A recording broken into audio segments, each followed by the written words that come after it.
From South Yarmouth, Massachusetts, we welcome you to Whitey Red Sox baseball here on the Cape Cod Baseball League Network as the hometown Red Sox set to host the last place in the Eastern Division Harwich Mariners here at a sunny Red Wilson Field. Alongside Brian McLaughlin, I'm TJ Mathewson. We've seen some good pitching performances the last couple of nights. Again, we've seen this a lot this season. The Red Sox will have a couple of sloppy outings on the mound throughout a couple of games and then come back with a couple of their premier arms and shut down the opposition. 2 days ago, we saw the Firebirds in both these games, great pitching performances against the Orleans Firebirds. A couple of nights ago in Orleans, we saw a great performance and a spot start from Legend Smith. He went 5 shutout innings, struck out 6. The rest of the bullpen came in and shut down the Firebirds, a complete game shutout for the Whitey Red Sox staff, their second of the summer. And then yesterday, we saw the Cape League leader in strikeouts, Ian Seymour, doing more of his thing with 5 shutout innings, allowing just 3 hits and striking out 9. It's been kind of odd to see this, but the Red Sox are going to turn to another good arm here today in John Baylor and hope for more of the same. It's been an up and down stretch for the pitching staff, to say the least, but there's a couple arms that we're really beginning to trust in the rotation. Seymour, as you mentioned, league leader in strikeouts. Jack Leftwich has been really consistent the last 2 starts, and John Beller just brings the energy with him out on the mound and just has the kind of attitude as the alpha of this pitching staff, it feels like. And while he's not the most overpowering guy, he has been really, really good in the last couple outings as a Whitey Red Sox, using a lot of a high variety of pitches. He can get any batter with his assortment of stuff. Even though he's not going to blow a fastball by a lot of these hitters, he's going to get a lot of outs because of it, and is definitely becoming one of the go-to arms in the rotation. And it was really good to see from Seymour yesterday. In his first 3 outings of the season, yes, he was piling up the strikeouts, but the hits and runs were up as well. Yesterday, we saw his first shutout outing of the season and allowed just 3 hits, missing a lot more bats, a lot more soft contact. I know you got to talk with him after the game, and after that, it looked like he was just, it's finally like total confidence in his pitches. Yeah, and it's every pitch. It was the cutter. He has confidence in the off speed and the fastball as well.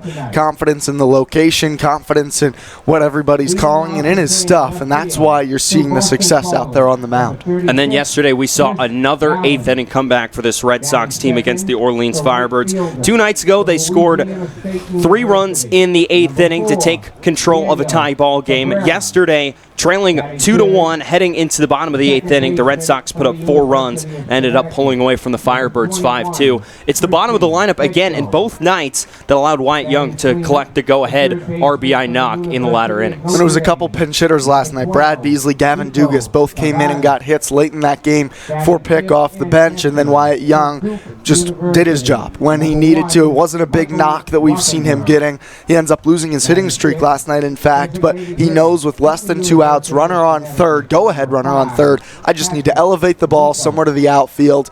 He gets the job done deep enough to center, and that would score the game-winning run for YD. So, the starting lineups and national anthem are around the corner. We'll step aside and come back for first pitch here from South Yarmouth on the Cape Cod Baseball League Network.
Ready to get underway here in the top of the first inning at Red Wilson Field. John Beller, the sophomore out of USC, is out on the bump, and he's about ready to start warming up. Here as the Harwich Mariners sitting at 10-13 on the season and sitting at last place in the Eastern Division. Here's the lineup they'll send to the plate from their manager, Steve Engler. Leading off, it'll be the left fielder, Chris Gallen. The right fielder is Daniel Cabrera.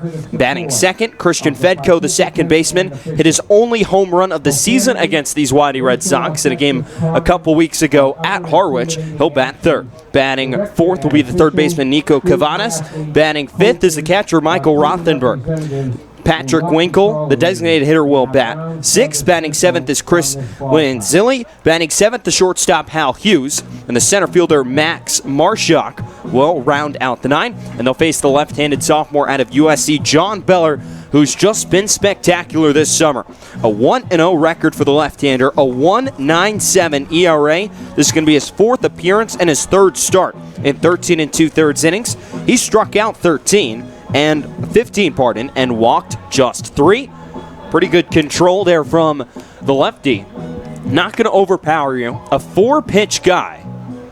Likes to throw the fastball, which sits anywhere from 89 to 87 miles an hour. A slider from 84 to 83, and also mixes in a curveball and a changeup.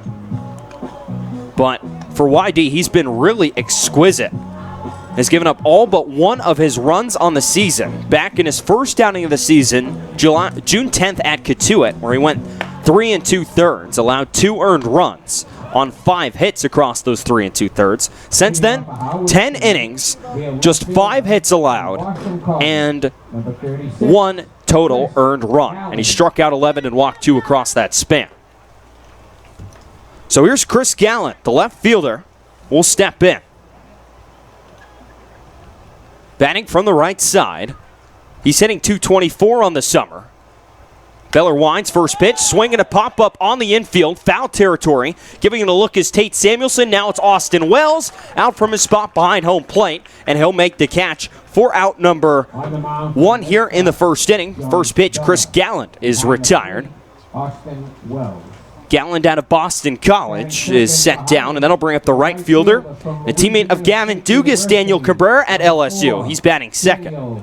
So the defense for Whitey, Noah Campbell out in left field, Brad Beasley in center, Andrew Eister out in right. Then across the infield, Riley King, Wyatt Young, Gavin Dugas, and Tate Samuelson. And Austin Wells giving the signs for John Beller today. The lefty kicks and fires the first pitch to Cabrera. Fastball on the outside corner, and the count's 0-1. This Red Sox staff has had a good couple of days against the Orleans Firebirds. 2 total runs allowed in 18 innings. As the 0-1 catches the strike zone and the count goes to 0-2. Pardon, it actually misses inside. Count evens up at 1 ball and 1 strike. Pardon, the game yesterday only lasted 8, so that'd be 17 innings. But a good bounce back from the 13 runs they allowed against Brewster 3 days ago. 1-1. Swinging a line drive past Wyatt Young at shortstop and into left field for a base hit. So Cabrera gets a pitch out over the middle of the plate and lines it the other way. Campbell will get it back in, and a 1-out base runner for the Harwich Mariners. And that'll bring up the second baseman, Christian Fedko. So Fedko hitting .333 entering today. 5 doubles, a triple, a home run, and 8 RBIs. Had his 1 home run of the summer back on June 26th, the day before everyone went up to Fenway. Hit an opposite field home run against Jack Leftwich. Now he bats right-handed. Beller sets out of the stretch, first pitch. Fastball sails high, up at the eyes, and the count's 1-0. I asked Christian Wanders today, the pitching coach for YD, what makes Beller so good despite him only having an 87, 89 mile an hour fastball. He said it's just the pitchability that Beller has. He's always around the strike zone. Knows when to throw his off-speed pitches. 1-0, swing and a miss. There's the changeup there from John Beller. And the count's 1-1. You're right, and it's the pitchability like Wanders said. It's every pitch wherever he wants to put it in any count. He's a confident guy out there in his stuff and in all his pitches, not afraid of any hitter and knows how to attack them. He's a really loud guy, just really talkative, but a smart pitcher. Beller sets at the chest and the 1-1. There goes the runner Cabrera from first. The pitch is swung on and fouled straight back, and the count goes to 1-2. And Beller, two different breaking balls. He likes to use those to the left-handed hitters, uses his changeup more to the righties, so an off-speed pitch for each side of the plate for the hitters. And makes that fastball play up more when you have such good control of the off-speed stuff. Beller does get strikeouts on that fastball. Despite it having the low velocity. He's set and the 1-2.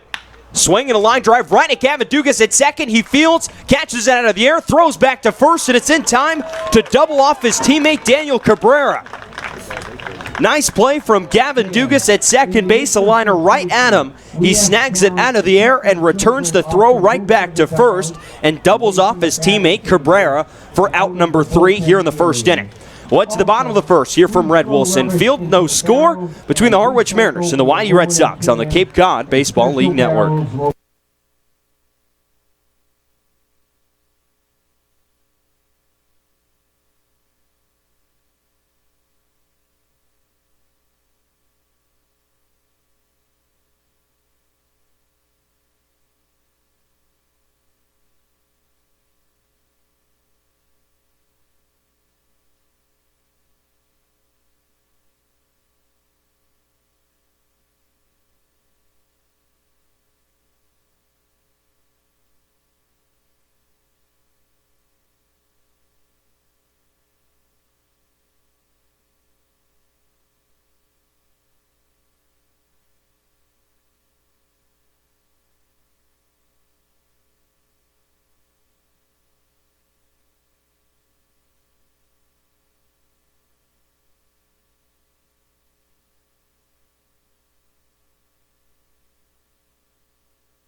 Red Sox coming to bat here in the bottom of the first inning against the Harwich Mariners and the Florida Gator in Jordan Butler.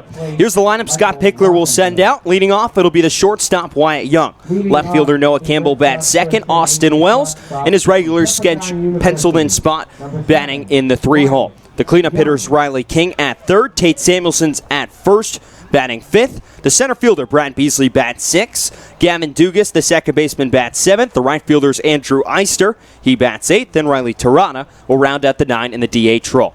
Here's Wyatt Young. First pitch from the left-hander Jordan Butler over on the inside corner. And the count's 0-1 on Wyatt Young. A hitless day yesterday. Snapped a 9-game hit streak for Wyatt as the 0-1. Breaking ball misses away, and the count evens up at 1-1 on Young. But that 0-for-3 stretch also dropped him into third in the Cape League in batting. So he awaits the 1-1. It's chopped foul up the first base side, and the count will go to 1-2. Dropped his average from 379 to 361.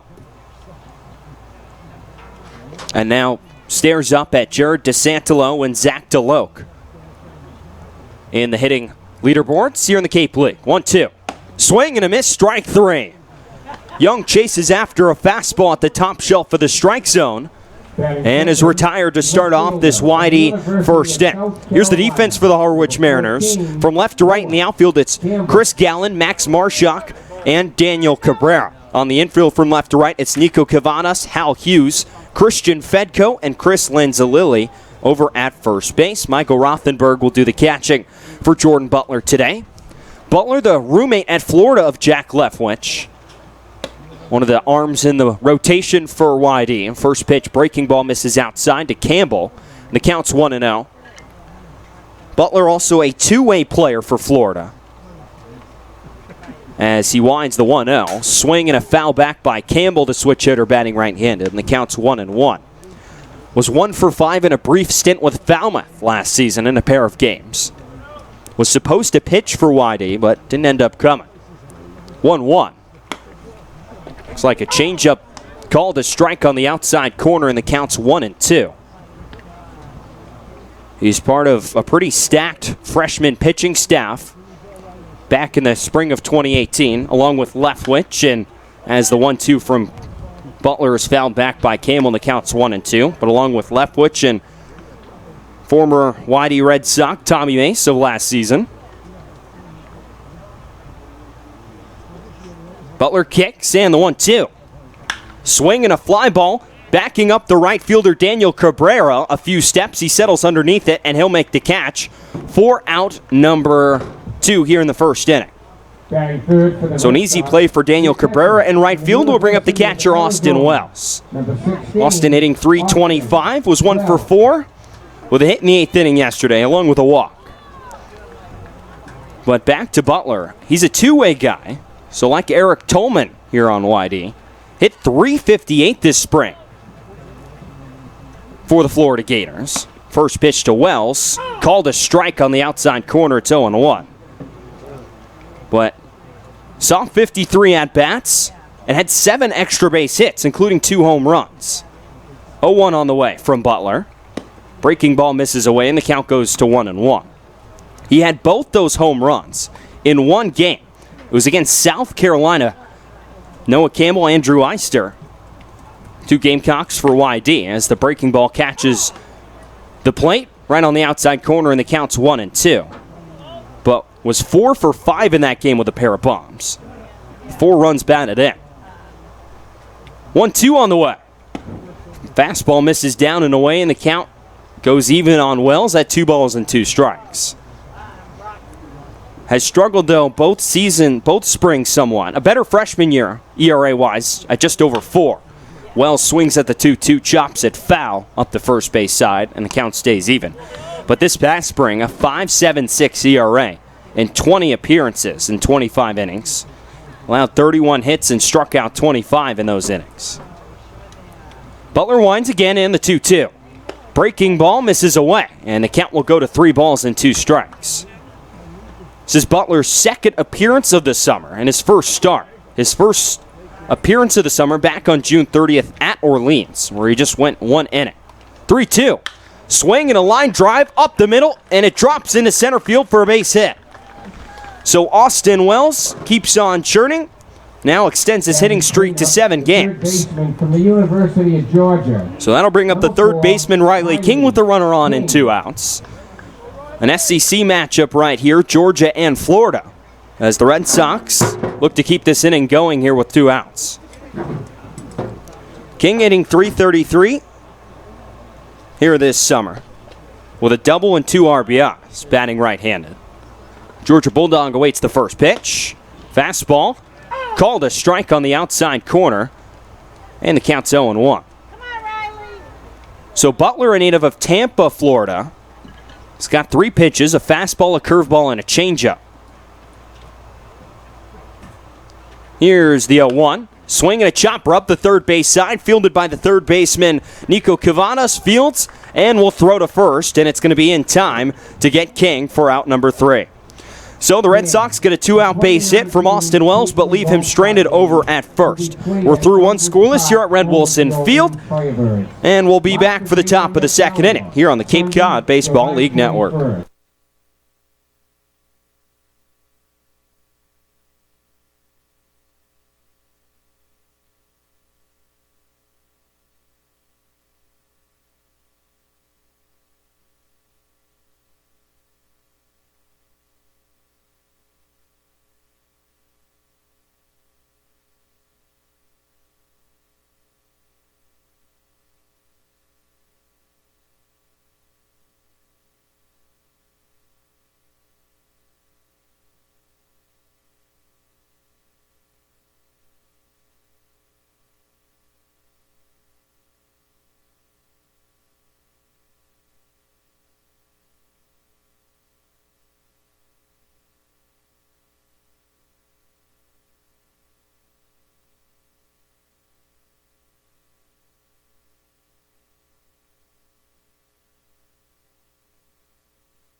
We have third baseman Top of the from second inning here from Red Notre Wilson Dame. Field. No score Number between the 12, Harwich Mariners and the YD Red Sox. TJ Mathewson and Brian McLaughlin here with you from South Yarmouth. It's 4, 5, and 6 due up in the Mariners order here in the top of the second inning.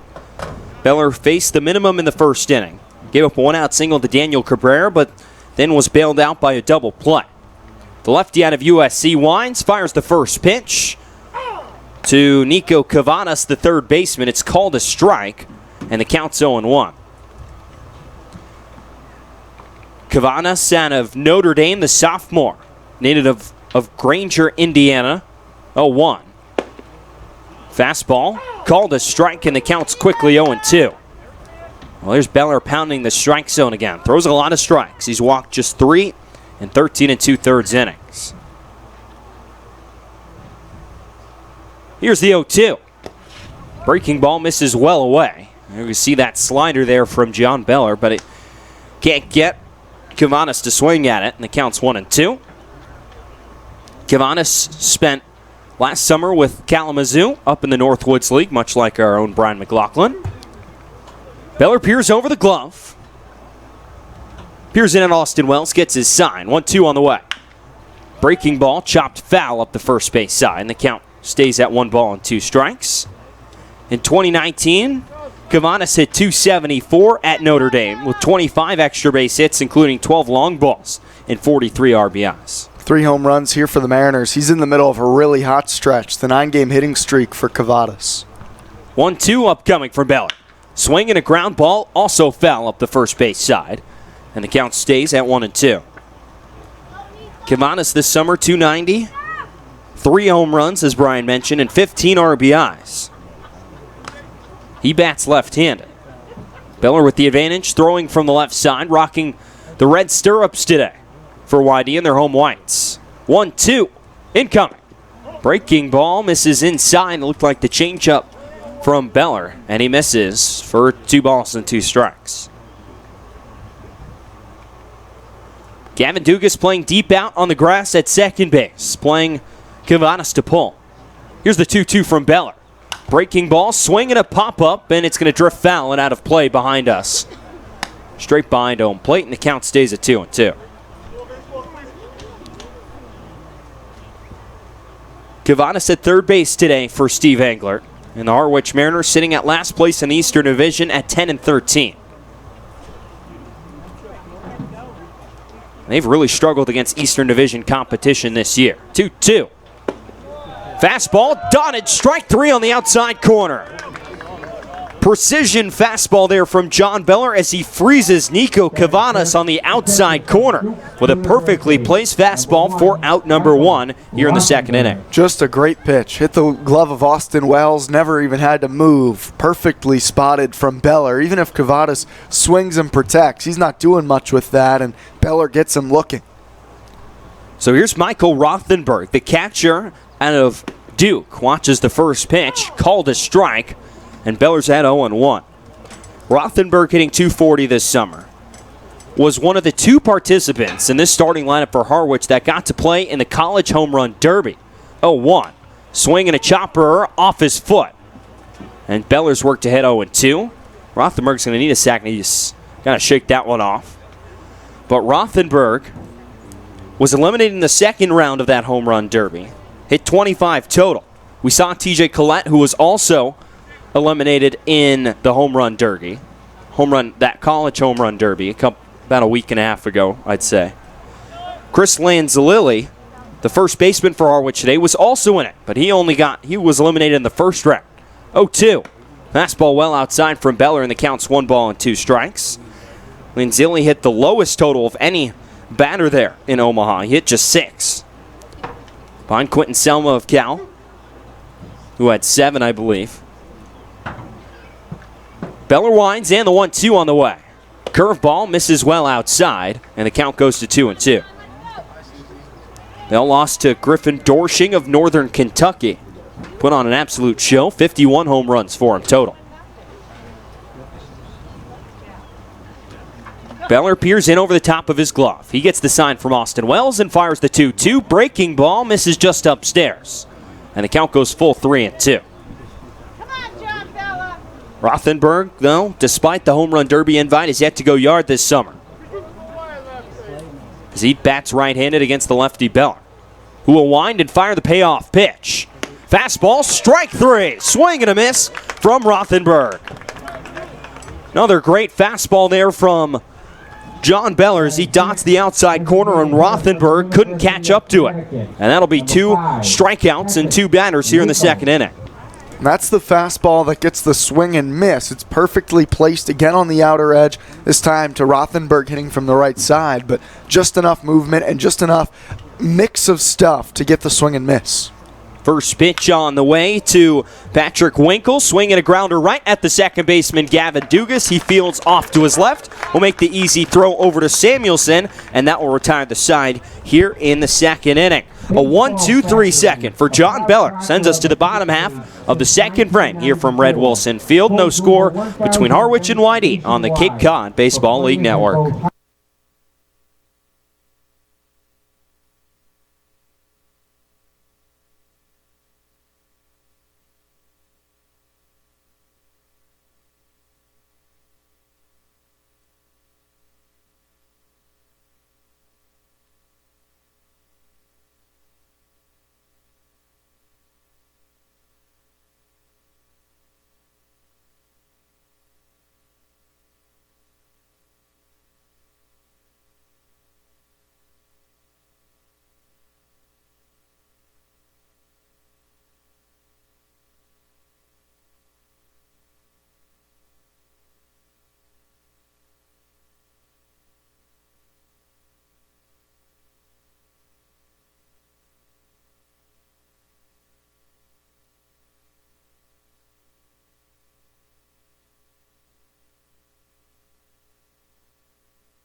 Cal Pauley, San Luis Obispo.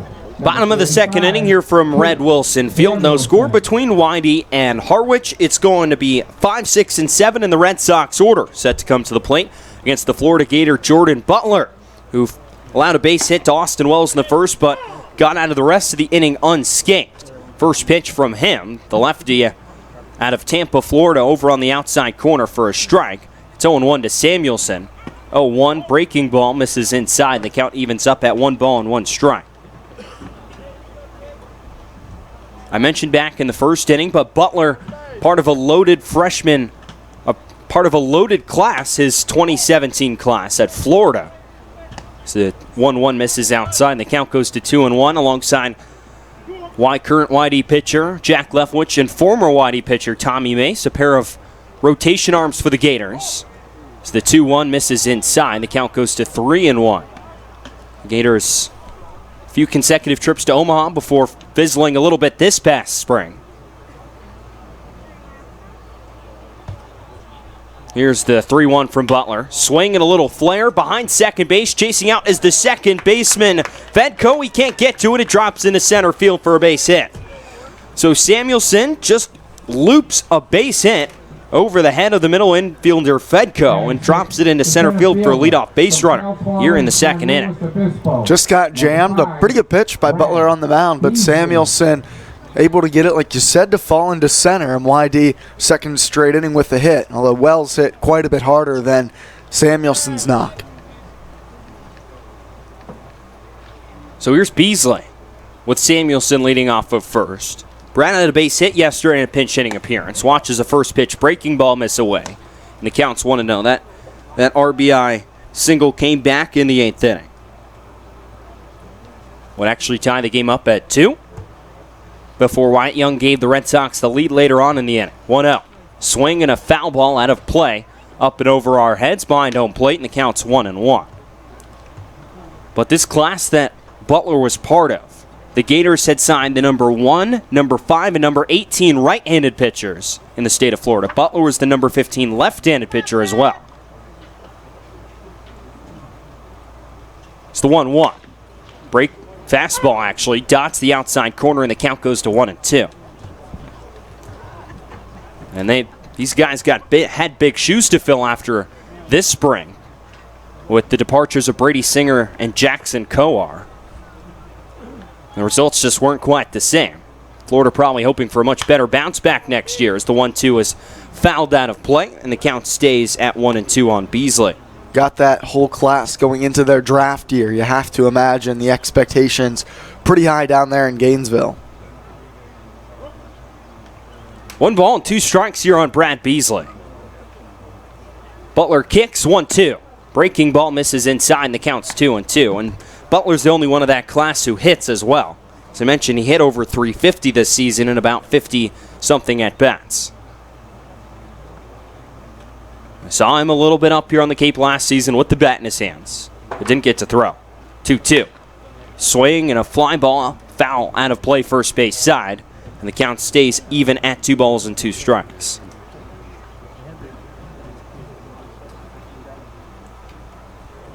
Beasley steps out of the box, now steps back in. Butler will get the sign from Michael Rothenberg behind the plate. Kicks and fires home the 2-2. It's swung on and fouled straight back towards our camera, just off to the right of home plate. And the count goes to 2 balls, stays again at 2 balls and 2 strikes. Tate Samuelson, who led off the inning with a single, leads off of first. Butler sets again, 2-2. Swing and a miss, strike 3. Beasley chases a pitch on the outer edge of the strike zone and fans right over the top of it for the first down of the second inning. That'll bring up the second baseman, Gavin Dugas, who came in and got a base hit late in the ball game yesterday. It was 1 for 1. Dugas followed up Brad Beasley in that 8th inning yesterday. So Beasley gets the game-tying RBI single. And then Dugas follows him with a single of his own. A rough 8th inning for the Orleans bullpen. Breaking ball to Dugas, misses upstairs, and the count's 1-0. In this SEC matchup, LSU Tiger versus Florida Gator. Dugas, overall, though, struggled this summer, hitting just .200. Butler fires home the 1-0. There goes Samuelson from first on a delayed steal. Throwdown from Rothenberg, and plenty of time, and Samuelson's tagged out. So Tate Samuelson retired on the pitch. The count's now 1-1 on Gavin Dugas. Definitely a hit and run that Dugas just ended up swinging and missing on. Couldn't put it in play. Samuelson on the hit and run. You're not always going to get a huge jump thinking the ball's going to be put in play, so he gets caught by a mile. 1-1. Breaking ball stays upstairs, and the count goes to 2 balls and 1 strike. Samuelson very much expecting Dugas to at least make contact with that one. Yeah, you don't want to get picked off first, so you're being cautious with your jump when you take off. 2-1. Fastball. Called a strike on the inside corner, and the count goes to 2-2. That strike called by James Fonseca behind the plate. Part of the umpiring crew for today. Butler takes a deep breath, then fires home the 2-2. Swing and a miss, strike 3. So after allowing the leadoff base hit, Butler comes back and strikes out the next 2 while getting Tate Samuelson to get caught stealing on a missed hit and run. So we'll head to the top of the 3rd inning here from Red Wilson Field. No score between Harwich and Whiting here on the Cape Cod Baseball League Network.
Top of the third, we're scoreless back at Red Wilson Field between the Whitey Red Sox and the Harwich Mariners. It's the bottom third of the Harwich order to face John Beller. Here as we begin the third inning. Lanzilli, Hughes, and Marshak all set to face Beller. In his third inning of work on the mound, Beller has retired to the minimum through 2. He allowed 1 hit, but a double play got him out of the first inning. Lanzilli steps in from the right side. He's the first baseman from Wake Forest. First pitch from Beller on its way. It's skied behind home plate. Wells gives it a glance, but it's going to get out of play for strike 1. Beller, a couple of strikeouts through 2 innings. Only the 1 hit. It was a single from Daniel Cabrera in the first. The crafty lefty from USC works from the windup. Lanzilli hitting 132 for the Mariners this season. The 0-1. Fastball off the plate inside, 1-1. Wyatt Young in the hole at shortstop for Lanzilli. Dugas up the middle, Samuelson way off the line at first. They expect the righty to pull. The 1-1. Breaking ball, tapped foul. A ball and 2 strikes as that went straight back to the screen. 1-2. Beller enters today with a sub-2 ERA. Ever since his relief appearance in Bourne behind Trent Denholm, has been absolutely locked in on the rubber. The 1-2. Fastball popped up first base side. Samuelson this time gives it a look, but once again that finds some grass behind the dugout of Harwich. And Beller, along with his emergence as a great arm on the mound, has emerged as a true leader for this YD team as well. A loud presence in the dugout and in the bullpen. The 1-2. Lanzilli bounces it left side, ranging over the third baseman Young. Sidearms to first in time to get Lanzilli. Young moved in front, cut off Wyatt Young, the shortstop, had all the momentum, and his throw is a good one, and he gets the first out here in the third. Yeah, just a nice play by Riley King. I think they both would have probably made the same play. We've seen Wyatt show off the arm at short as well. Probably could have easily made that throw, but King with the momentum slides in front of Young and makes a strong throw over to first. 1 down, scoreless top 3. Hal Hughes to the plate, the shortstop from LSU. First pitch to the righty, Hughes dives down and away from Beller for ball 1.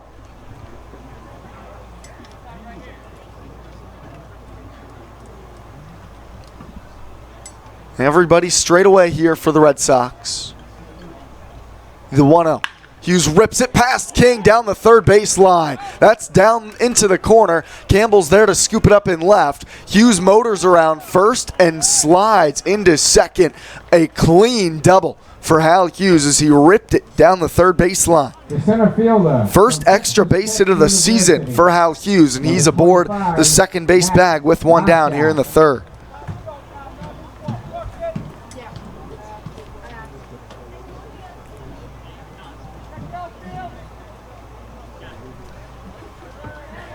Beller will be from the stretch with 1 out. Max Marshak out of Texas Tech, the center fielder, steps in, hitting just 136. This is the bottom of the order that has struggled to get going for the Mariners. Beller, first pitch. Marshak squares to bunt. He whiffs on it. It's a strike at home plate. It was a breaking ball from Beller. Looked like Marshak might have been trying to lay it down the third baseline for a hit.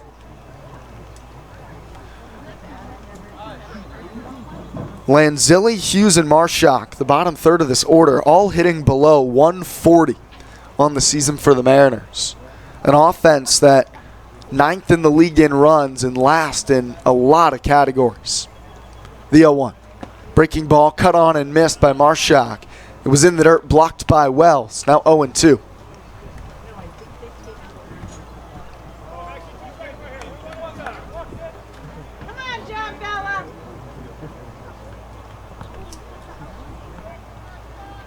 Beller crouches down as he gets his sign from Wells. Decent lead for Hughes at second base. He's got pretty good speed. Scoreless here in the top of the third. The 0-2. Misses way outside to Marshak. Fastball that was never that close to the zone. A ball and 2 strikes now. Outfield really shallow, especially Eister in right for YD.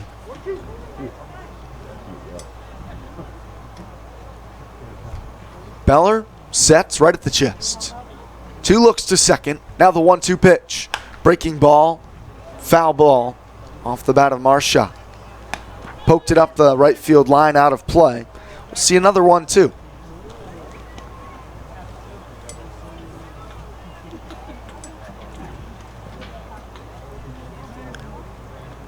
Beller, a couple of strikeouts so far today, adding to his 15 Ks, now up to 17 on the season. The 1-2. Marshak lifts it in the air, right field. That's chasing Eister back. He was shallow towards the line. Eister makes the catch. A fine running catch. Reaches back over his shoulder for the second out. Going back to second is Hughes. He did not tag as that ball almost dropped over Eister's head. He makes a nice catch for the second out. Hughes still on second. Now for the top of the order, and Chris Gallant. Eister was playing really shallow on that one. Made the play a lot tougher for him going back to his right, to his left, but ends up having enough time to make that catch down that way. Not hit all that well from Marshak, but Eister positioned so far inwards. It was a difficult play, but he's able to make it. Now Chris Gallant for the second time today. Check on second. A throw from Beller is up, and back standing is Hal Hughes. Gallant out of Boston College. Hitting .224. Good speed in the leadoff spot. If he gets on base, he's got 7 steals this season. A man on second, 2 outs. First pitch breaking ball misses up to Galland, 1-0. Galland in left field for the Mariners today. Pretty much everybody on this team with the high navy blue stirrups with red and white stripes to go with the road navy blue tops and red numbers. The 1-0. Gallant pops it up, back behind home plate, out of play. A ball and a strike now from Beller.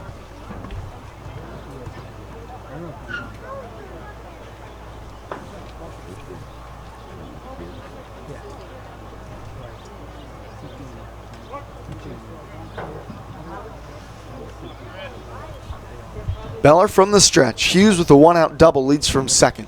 The 1-1. Misses in the dirt, blocked by Wells. 2 balls and a strike.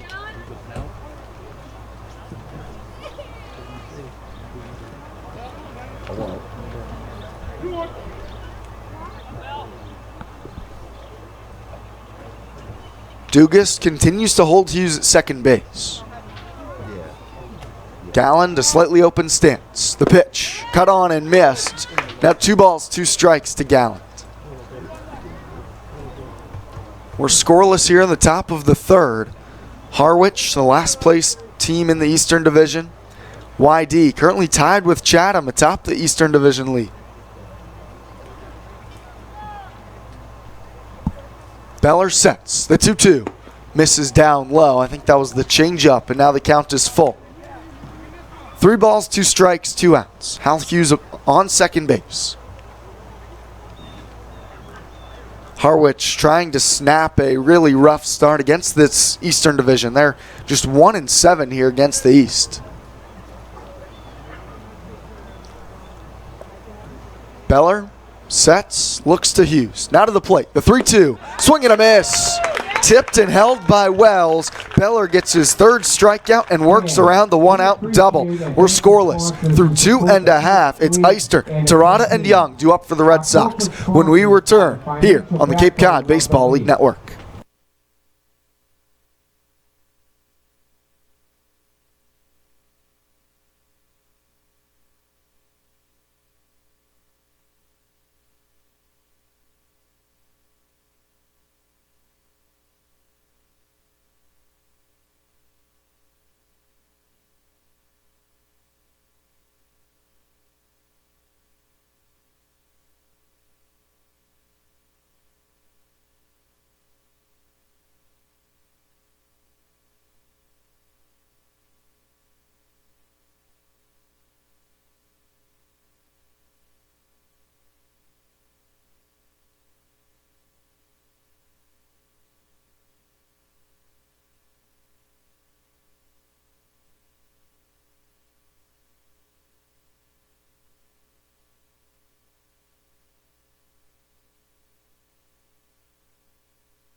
Bottom of the third, back at Red Wilson, scoreless between the Red Sox and the Harwich Mariners.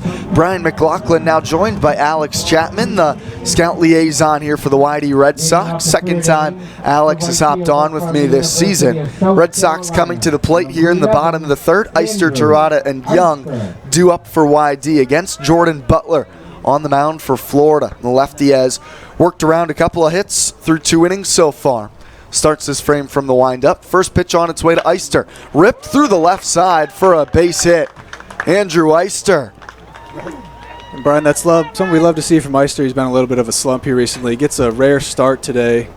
Really gets to hold the ball there, drives it through the infield. Was sitting above 400 just about a week ago. Average has gone all the way down to 260. Been making a couple adjustments, trying to get in the lineup. Another guy doing the same thing here now at the plate, Riley Terada. A man aboard, nobody out for the Red Sox in the bottom of the third. Terada hitting just 136. A guy with a lot of pop when he can connect, but just has really struggled hitting the ball solidly as of late. Butler from the stretch. First pitch breaking ball, a called strike to Terada, and it's 0-1. Leadoff single here from Eister in the third. Terada looking to follow suit. Butler from the stretch here. He's given up 1 hit now in every inning. The 0-1. Misses inside to Terada, a ball and a strike.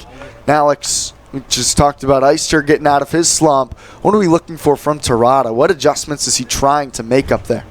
I would just love him to have a nice swing, get the ball in play, don't try to do too much. You see a lot of guys on our team with a lot of power. It makes you want to hit the ball hard, and I think it's important for him to just try to get the ball in play, get on base. The 1-1. Checks his swing. They'll appeal to first. He did not go, says Ronaldo Cockrum, the first base umpire. Sam Finn's the third base umpire today, and James Fonseca behind the plate. 2 balls and a strike now to Terada. Felt like he had a pretty good BP today. Pick was pretty pleased with it. Absolutely. He's hitting the ball well. No real wins tonight at Red Wilson. 2-1. Popped up Terada, first base side. That's going to get out of play. Now 2 balls and 2 strikes to the YD designated hitter tonight.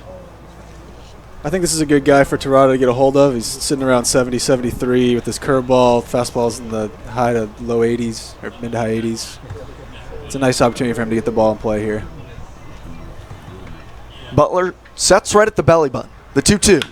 Grounded up the third base line. It trickles foul. Pick makes the play in the third base box. We'll see another 2-2 from Terada. You got it, Riley. First start of the year for Butler. He only went 1 inning in his other appearance out there on the mound.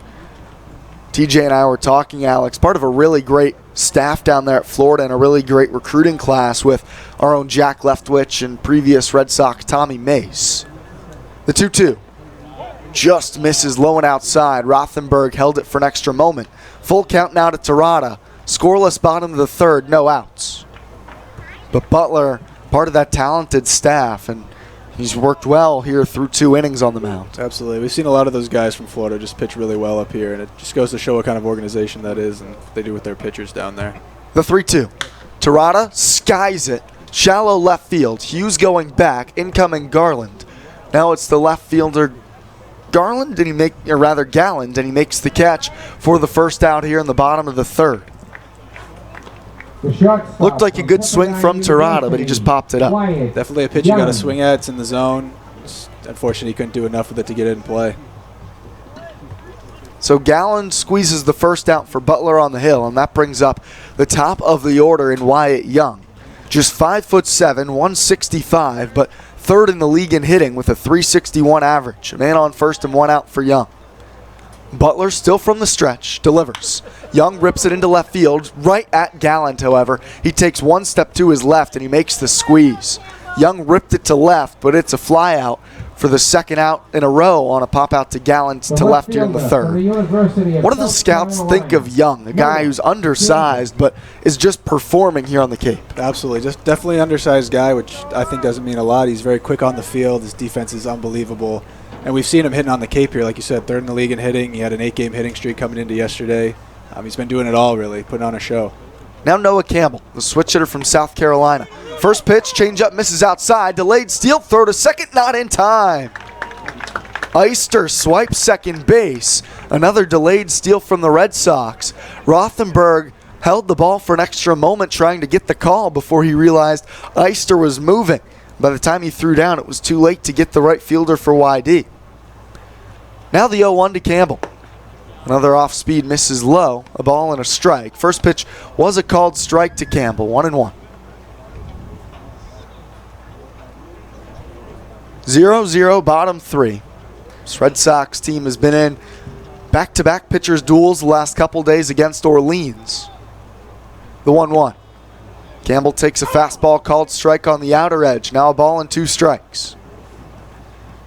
But this team has just come through late in ball games. Ian Seymour saying yesterday post-game, we just expect to score late at this point. That type of energy around the Red Sox. The 1-2. Campbell rips it into right field. That's going to get down for a hit in front of Cabrera. He's up with it. Here comes the throw. Eister to the plate, picked by Rothenberg. Tag is applied. He's out at the plate. Eister didn't slide, and Rothenberg is hurt down there at the plate. The throw beat Eister by quite some range. A great pick by Rothenberg. And Eister tried to almost jump around Rothenberg, and ball was in Rothenberg's glove when Eister almost kicked him. That's going to get Harwich out of the inning. Rothenberg is a little banged up on the single from Campbell, but they cut down Andrew Eister at the plate on the throw from Daniel Cabrera. Still scoreless through 3. Rothenberg to his feet. It'll be Cabrera, Fedko, and Cavadas when we return against John Beller. We come back for the top of the fourth. This is Red Sox baseball on the Cape Cod Baseball League Network.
Back here in the top of the 4th, John Beller back out on the mound for YD. We're scoreless between the Red Sox and Mariners, but YD almost struck first in the bottom of the 3rd. Andrew Eister cut down at home plate on a great throw by Daniel Cabrera, Alex, and then an awkward play around home plate. Yeah, Brian, just a strange play there. The catcher was definitely expecting a slide. He turned to apply the tag, and Eister was standing up. I think, maybe a wrist injury there, maybe a knee. I'm not sure what happened, but he definitely was awkward. Eister kind of kicked the glove and wrist area of Rothenberg. Accidental from Eister. He was so far up the line that it was almost too soon for Eister to attempt to slide, really, and that's why the awkward collision occurred. Ball beat Eister by a good margin, but hard to get around that tag from Rothenberg. You hope Rothenberg's okay. We'll see if he's back out next frame. First pitch here in the 4th to Cabrera is bounced foul. 0-1 from Beller to Cabrera. And it was Cabrera who made the great throw, and then the short hop pick by Rothenberg to get Eister at the plate. The LSU Tiger Cabrera also is one of the 2 hits today for the Mariners. The 0-1. Again, chopped foul up the first base side by Cabrera. Quickly 0-2 from Beller. Cabrera been one of the better bats in the lineup for Harwich. .293 hitter. He has 1 double, 1 triple, and a home run. Beller working from the windup. Here's the 0-2. Bounced back up the middle. Young, the shortstop, ranging to the right side of second. Spins, fires, not in time to first. Almost a great play by Wyatt Young, but it's an infield single for Cabrera. The Red Sox were in the shift, so Wyatt Young had to range to the right side of second, the shortstop, and almost made a great play, but Cabrera beats it down the line for his second hit of the day. There's that defense on display that we were talking about earlier. Even though he didn't get the out there, he's on the other side of second base there, turning and throwing. It's just a great play from him, even though he couldn't get the out. Good job, Della. Beller from the stretch. Leadoff made a board here for the Mariners. In the top of the fourth. Check on first base. Back standing is Cabrera. Christian Fedko at the plate. He lined into a double play back in the first inning.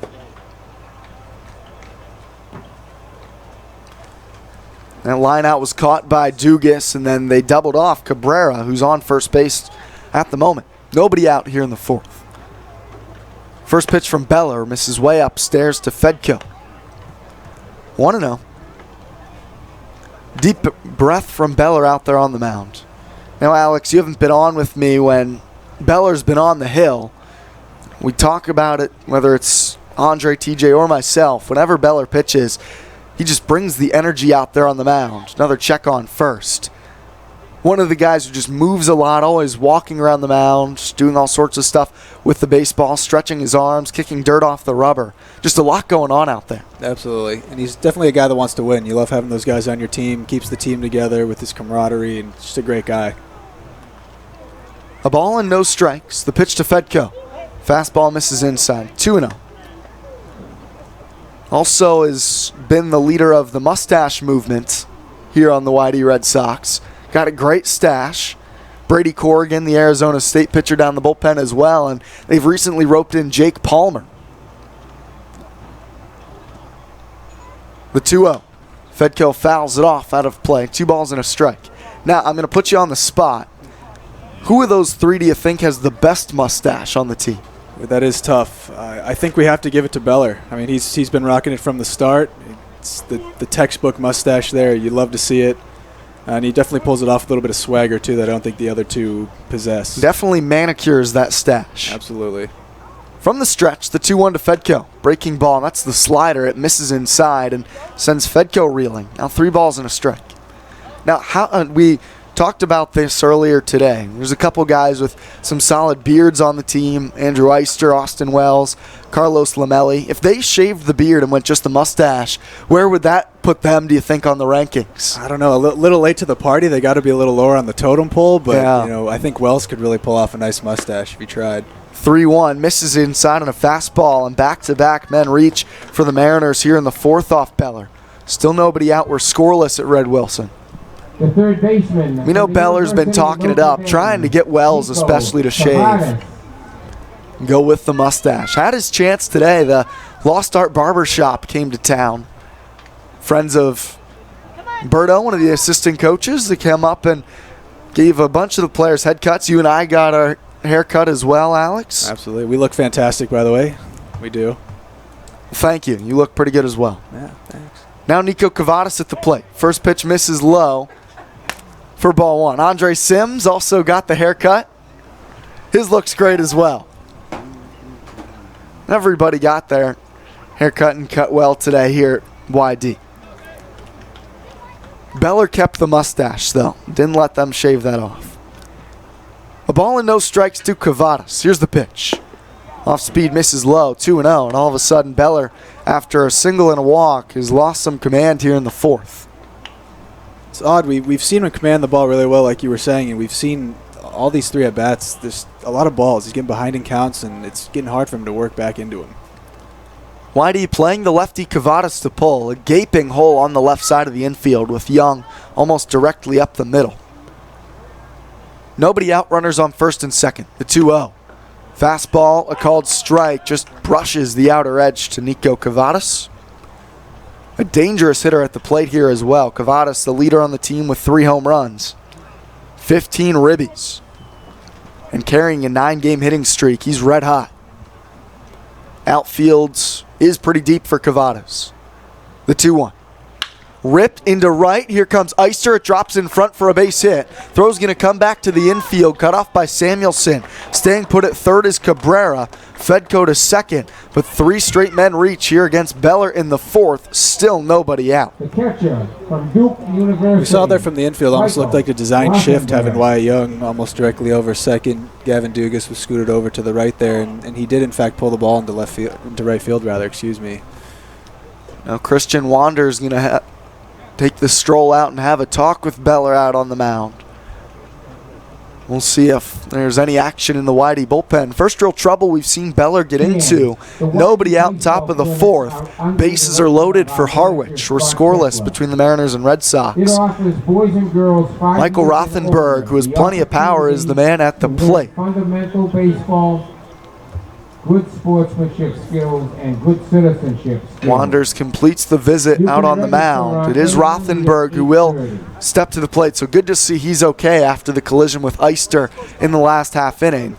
But a participant in this year's College Home Run Derby, Rothenberg, the switch hitter from Duke, with a chance to put Harwich in front here.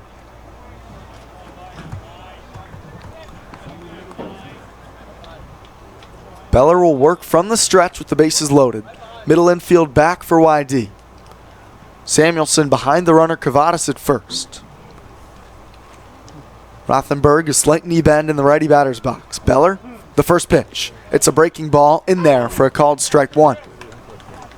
That's a great way to start off this at-bat, like we mentioned, behind in counts. It's nice to see him get a first pitch strike there and kind of settle in and get out of this jam.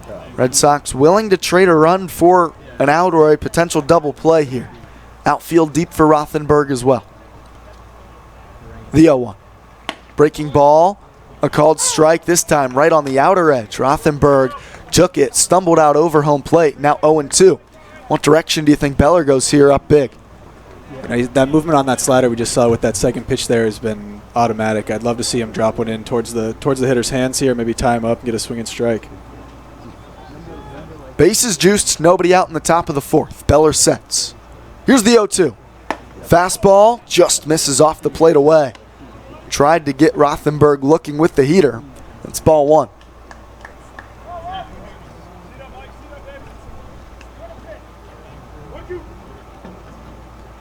Sunny day, barely a cloud in the sky here at Red Wilson. Beller comes set. Now the 1-2. Swing and a miss. He gets Rothenberg on a pitch down low. Wells with the block, and there's the first out, 4th K of the day. 1 down now with the bases loaded for Harwich. Patrick Winkle. Big out. Now a double play could get Beller out of the frame.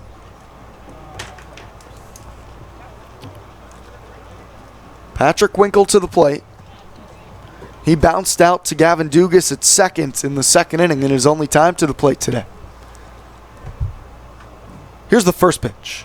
Inside, and it hits Winkle. That was a breaking ball that got away from Beller, and that will plate the first run of the day. Cabrera is going to come home from 3rd, and everybody just trots up 90 feet. Bases stay loaded.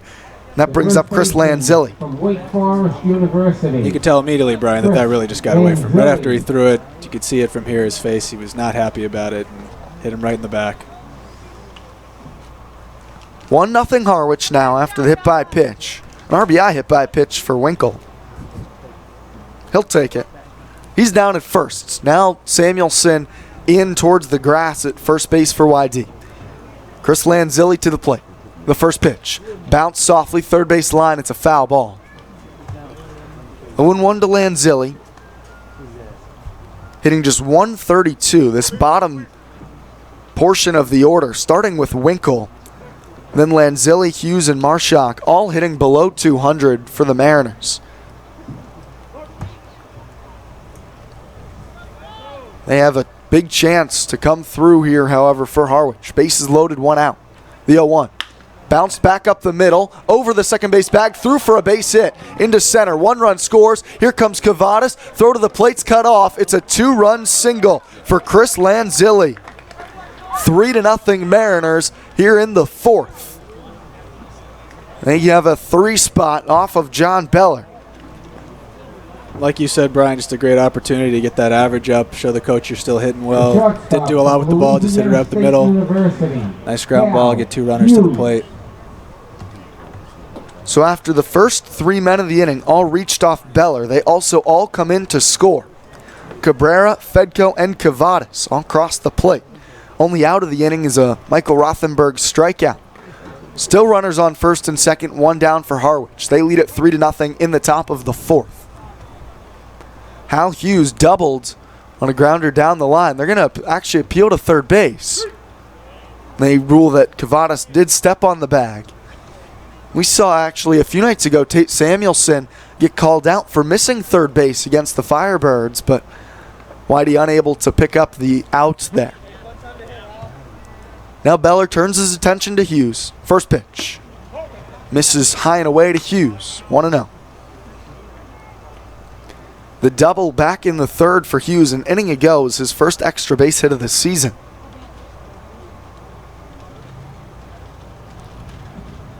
Even stance from the right side. Stands almost straight up and down. Beller from the stretch sets. Here's the 1-0. Fouled back by Hughes. A ball and a strike.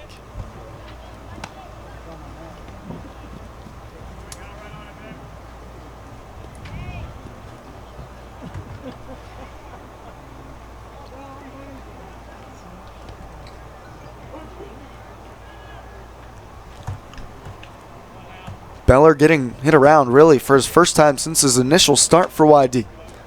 The 1-1 misses high and away. 2 balls and a strike now to Hal Hughes. Beller these last couple outings has been pretty spectacular, only allowing 1 earned run. This is the most runs he's given up as a Red Sox. He only gave up 2 on opening night against Katuitt and 3 2/3 on the mound. A look to second. Here's the 2-1. Fouled back again by Hughes. 2 balls, 2 strikes. What's been different about this frame that's allowed Harwich to get to Beller? I think we kind of hit on it as early as we could. The command has just not been there for Beller. We saw it this at bat as well. Just getting behind in the count. We see a lot of fastballs up from him. I'm wondering why he can't get that fastball down and into the zone here.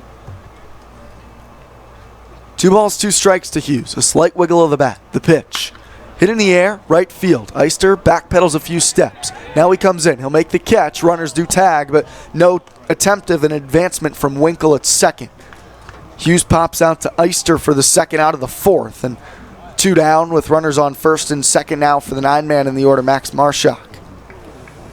Great job by Beller there, getting a pop fly. They've got the opportunity to get an out at any base here. This will be key for the Red Sox with 2 outs. Get out of this inning, get into the dugout, grab the bats, and get out and hit in the bottom half. Beller pitch count rising a bit, already at 65 pitches, and YD's going to start somebody down in their bullpen. Looks like Adam Jeanette is getting warm down there in the pen for the Red Sox. Tall righty from Mercyhurst. 2 outs, runners on first and second. 3-0 Harwich for Marshak at the plate. Beller delivers. Breaking ball fouled back into the screen by Marshak, 0-1. He popped out to Eister down the right field line last inning in the third. Nice catch by Eister. YD will be playing from behind, however.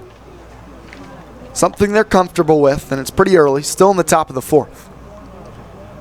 Here's the 0-1. Swing and a miss. Marshak over the changeup. Now 0-2. Way to be, Bella.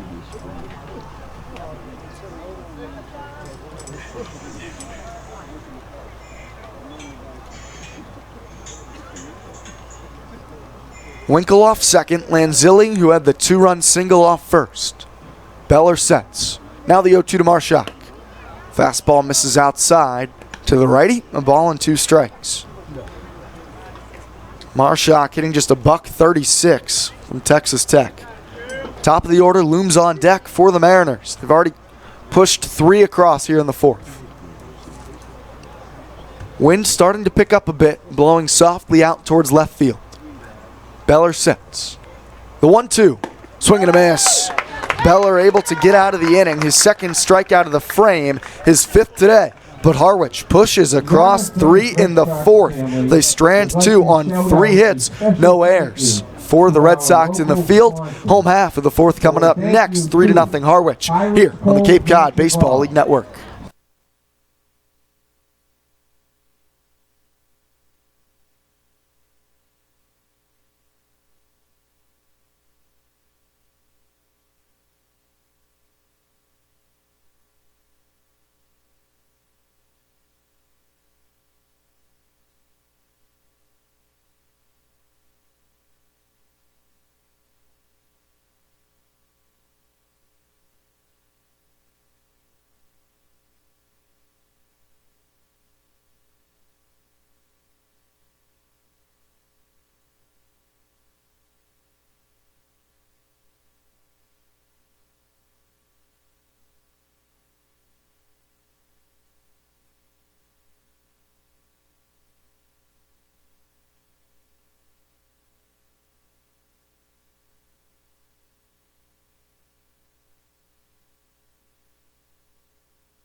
Bottom of the fourth inning, YD trails the Harwich Mariners 3-0 as we begin the home half of the fourth. Wells, King, Samuelson, 3-4-5 due up for YD. Still Jordan Butler on the mound for the Mariners. He enters the fourth inning without allowing a run. Worked around 4 hits. First pitch to Wells, bounced up the first baseline, fair ball, gloved by Lanzilli at first, and he steps on the bag for the first out here in the fourth inning. A borderline play on the bouncer up the line. Lanzilli just fielded it inside the chalk, and Wells is retired. We like to see that from Wells, being aggressive, first pitch swinging. Can't fault him for that. It's an unfortunate play there at first base. One down, bases clear now for Riley King. He bounced out to third base in the first. First pitch to King, ripped foul down the third baseline. 0-1. The Georgia Bulldog against the Florida Gator out there on the mound. King has been slumping a bit as well. You don't see it in the average. Hitting .333, but has struggled to really drive the ball as of late. The 0-1. Change up just off the plate inside. A ball and a strike now to King. And a guy who's in the cleanup spot. Expected to hit for a little more power. Only the one extra base hit for King so far. Mighty would love to see him start to hit the ball for some power. The 1-1. Cut on and missed. Now 1-2. Speaking of power, the home run derby tonight in the major leagues. Harwich had 3 players that TJ and I talked about earlier who participated in the collegiate home run derby. The 1-2 to King.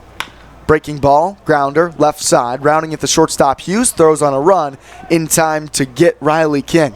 Hughes the fine charging play for a quick second out here in the fourth.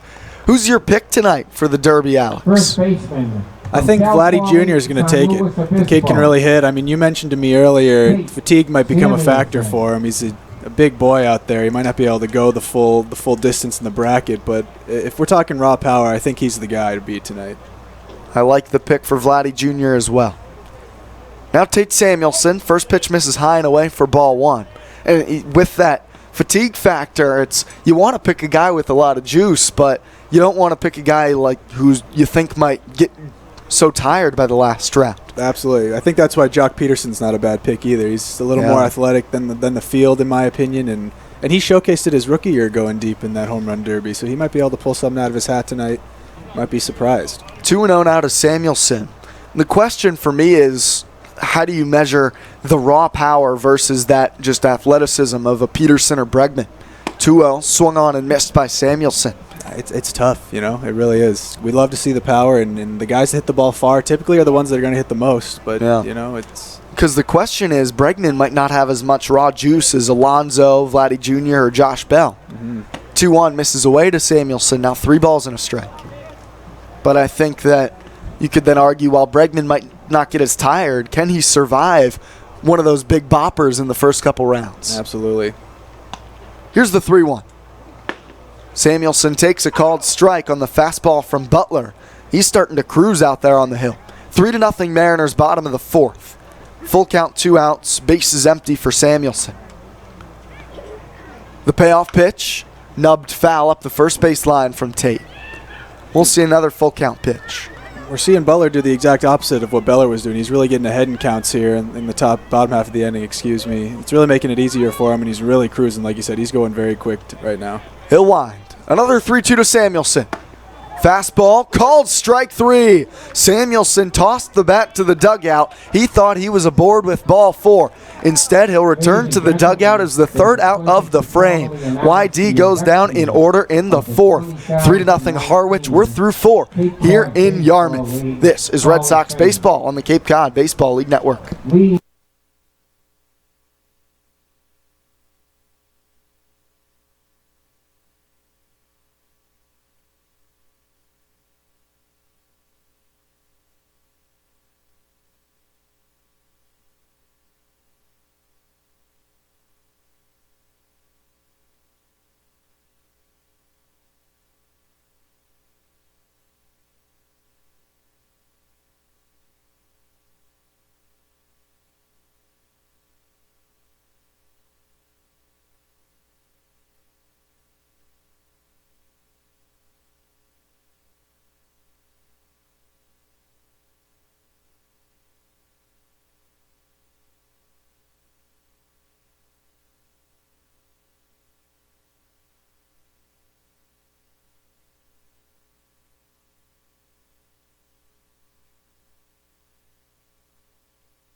So John Beller's day is done after 4 innings. The left-hander out of USC lasts just 4 frames, giving up 3 runs on 5 hits. He'll give way to Adam Jeanette out of Mercyhurst College, a 3 ERA for the 6'5" right-hander. Fires the first pitch to Chris Galland. Misses upstairs for ball 1. It's 1-0. Jeanette, 3 innings pitched on the summer. Has given up 1 run, struck out 3, and walked 1 of those outings. The 1-0 called a strike, and the count is even at 1 ball and 1 strike. So Beller, 3 runs in 4 innings on 5 hits, with 5 strikeouts as the 1-1 misses, called a ball, and the count's 2 balls and 1 strike, while walking just 1 batter. Not the greatest day at the yard for John Beller, who doubled his earned run total on the season in his start today. 2-1. Misses upstairs again, and the count goes to 3-1.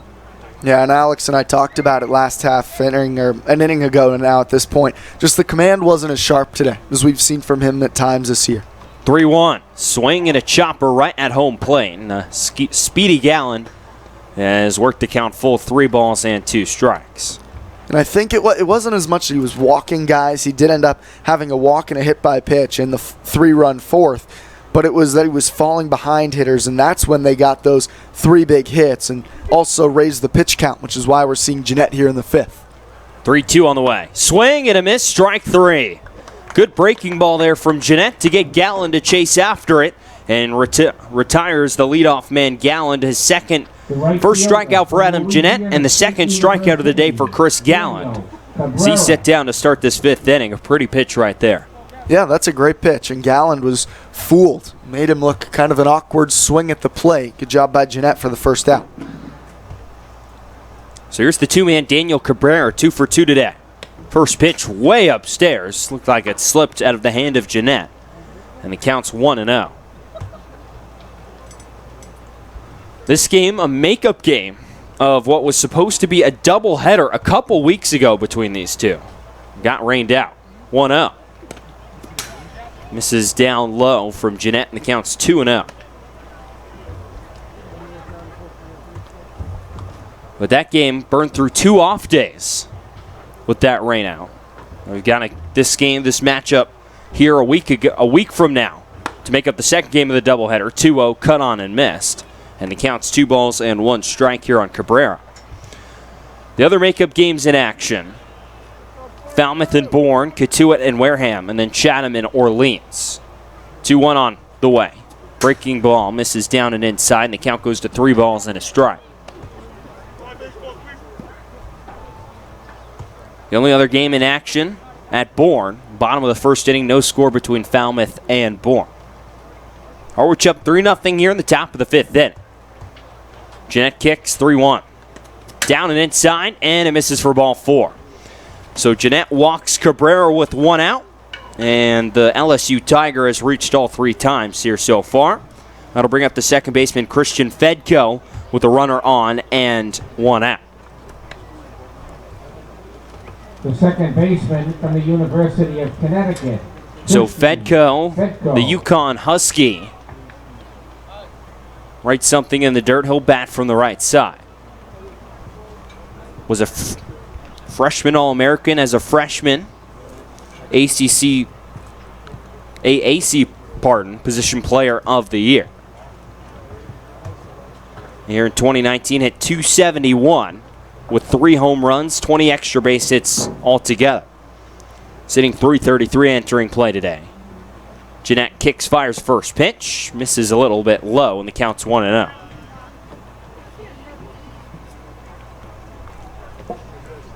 Cabrera over on at first. He's 3 for 4 in stolen bases this season. So he peers out towards the 6'5" righty and Jeanette to make sure he has an eye on the pickoff mood. 1-0. Misses down and away, and the count's 2-0. Control not great for Jeanette in these last 2 batters. He's been missing down and away to right-handed hitters a lot. There's an arm up and tossing in the Whitey bullpen. Just a light toss so far. Jeanette sets right below his chin, and the 2-0. Again misses low. He tilts his head up in frustration, and the count will go to 3-0. Mariners tacked on 3 runs in the top of the 4th inning. Now it's Brady Corrigan up and moving down in that Whitey bullpen. Getting ready in a hurry. Jeanette taps his foot twice and comes set in the 3-0. Fastball catches the outer edge, and the count goes to 3-1. And you said it, TJ. I think he's missing a lot to that glove side right now. So away to any righty, which is usually if you're missing in the same spot consistently, perhaps a slight adjustment you can make out there on the mound. Jeanette kicks 3-1. Way down and outside, that same spot again, he misses, and it'll be back-to-back base on balls. Here to Daniel Cabrera and Christian Fedko. And after striking out the first batter, Chris Galland, Jeanette's walked the next 2, and it caused a visit from Austin Wells behind the plate. And this is a visit from Wells, unprompted by the coaching staff. This is just, I think, a catcher who's starting to learn his staff, going out and having a visit. So I really like this from Wells. Just give your guy a deep breath, talk to him out there, and as he continues to learn the staff, I think that's going to just continue to be the next step in Austin Wells' development and will only help this pitching staff improve. So if Jeanette can get a double play right here, bail him out of a couple of walks. He's facing Nico Cavanas, who struck out looking, and single today, 1 for 2. Batting from the left side, Wyatt Young shaded at second base behind the runner, and Daniel Cabrera. First pitch. Strike called right at the knees from Jeanette, and the count's 0-1.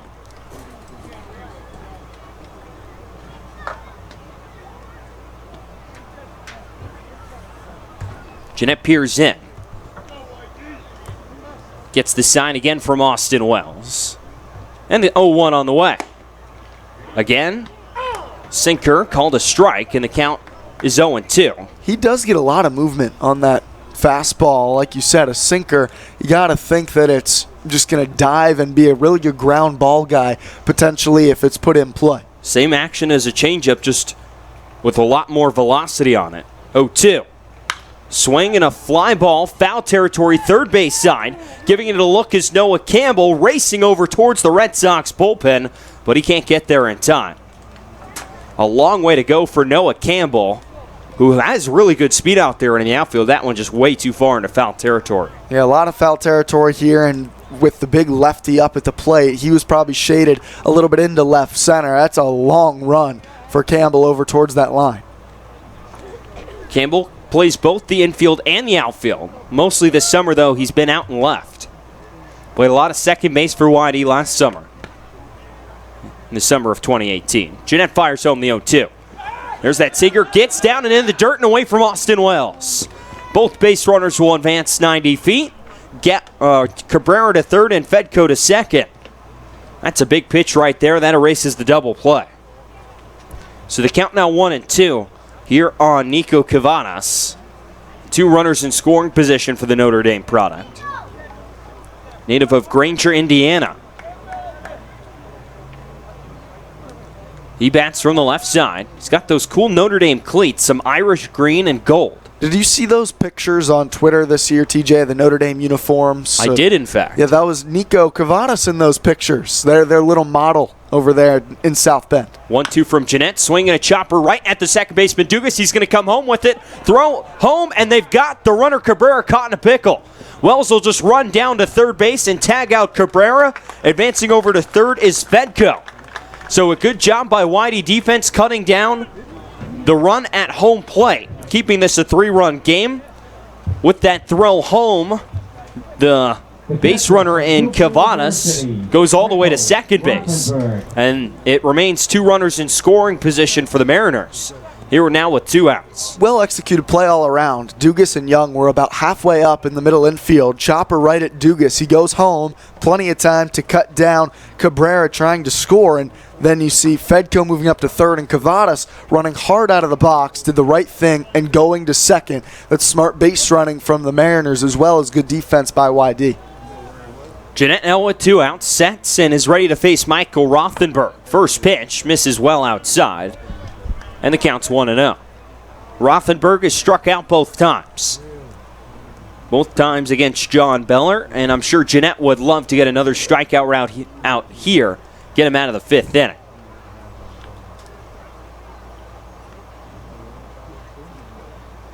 Jeanette in his 4th appearance of the summer for YD. 1-0 pitch. Misses well outside, and the count's 2-0. A couple of balls there have sailed on him. We've seen him missing down and inside, which would be to Rothenberg here. Not towards his back foot to right-handed hitters, but this at-bat has sailed a couple up and outside to left-handed hitters. Fedko off of 3rd, Kavanis off of 2nd. 2 outs for the Mariners here in the top of the 5th. 2-0. Swinging a chopper foul up the first base side, and the count's 2 balls and 1 strike. We're on about 3-hour pace in this ball game. 6:23, and we're an out and away from the halfway point in this ball game. Harwich Mariners leading 3-0 here at Red Wilson Field. T.J. Mathewson and Brian McLaughlin here with you. Wide open middle and right side of the infield. Up the middle for Rothenberg, who swings and grounds one right at the first baseman. Samuelson chests it up, flips over to Jeanette covering the bag, and that will be in time. So Samuelson gets a tricky hop. He plays it off his chest, picks it up off the dirt, and shovels it to Adam Jeanette covering the bag. And the right-hander gets himself out of a jam here in the 5th inning. So we'll head to the bottom of the 5th inning here from Red Wilson Field. It's 3-0 Harwich here on the Cape Cod Baseball League Network.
Brad Beasley set to lead it off here in the bottom of the 5th inning from Red Wilson Field. It's the Harwich Mariners leading the hometown YD Red Sox 3-0 here in South Yarmouth. T.J. Mathewson and Brian McLaughlin with you. Beasley first pitch, check swing against Jordan Butler, still out there for the Mariners. Check swings a foul down the first base side and out of play.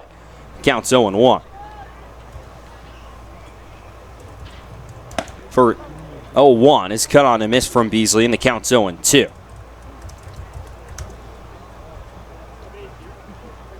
Beasley, the junior out of Cal Poly, will take back in from the right side, the center fielder for YD today. 0-2 from Butler. Fastball with a little tailing action, missed upstairs, and the count will go to 1 ball and 2 strikes. Butler, the sophomore out of Florida, working in his 5th inning. 1-2 on the way. Curveball swung on and missed for strike 3. So Beasley fans over the top of a curveball and strikes out for the 2nd time against Butler today. The 4th strikeout for the Tampa, Florida native. And that will bring up Gavin Dugas, the 2nd baseman out of LSU, who's 0 for 1 with the strikeout today.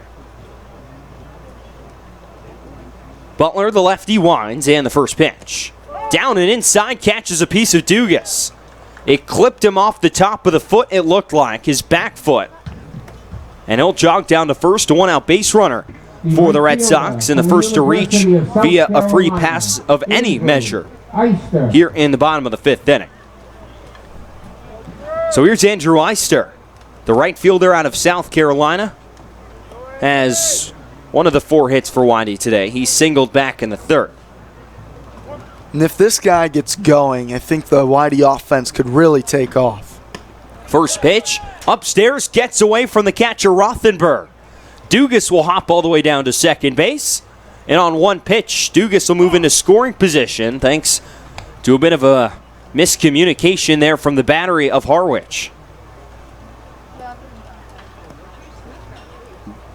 Is now Jogging in is Christian Fedko, the second baseman, have a quick word with Butler, presumably to go over the pickoff signs, with Dugas now over on at second base. Butler mainly a bullpen guy for Kevin O'Sullivan at Florida.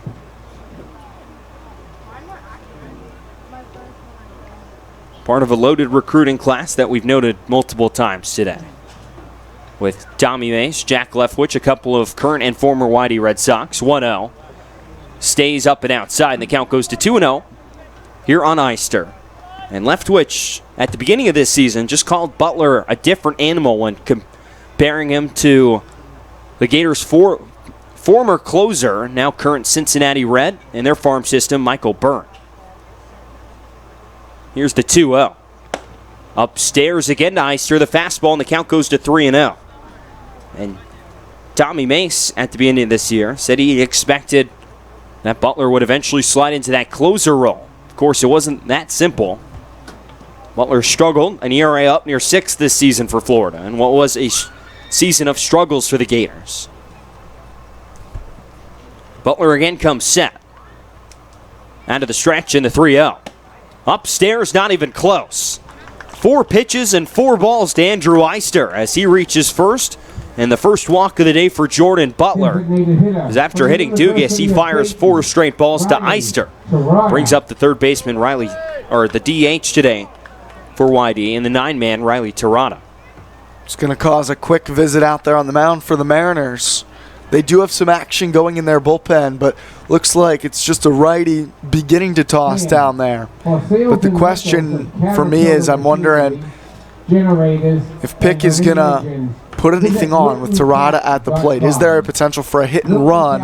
I wouldn't be shocked to see something on here for YD. Tirada, a guy who hasn't struck out a ton. He has his fair share with 14 Ks, but can handle the bat pretty well. He's just struggled to really drive the ball and hit it solidly. So maybe if he can execute the hit and run, that could get him going. Of course, he does have big power at the plate as well. Could shift the defense around a little bit. Has yet to go yard yet this summer. Sometimes when you get a defense moving, though, that just opens things up, and when you don't square it up, then you can find one of those holes. Tirada, it's been a struggle this summer. His hitting just 136. He's got 4 doubles and 5 RBIs. And I'm sure Scott Pickler would love one of those. His team trailing 3-0. Tirada's the tying run at the plate. First pitch, swinging a fly ball, deep center field.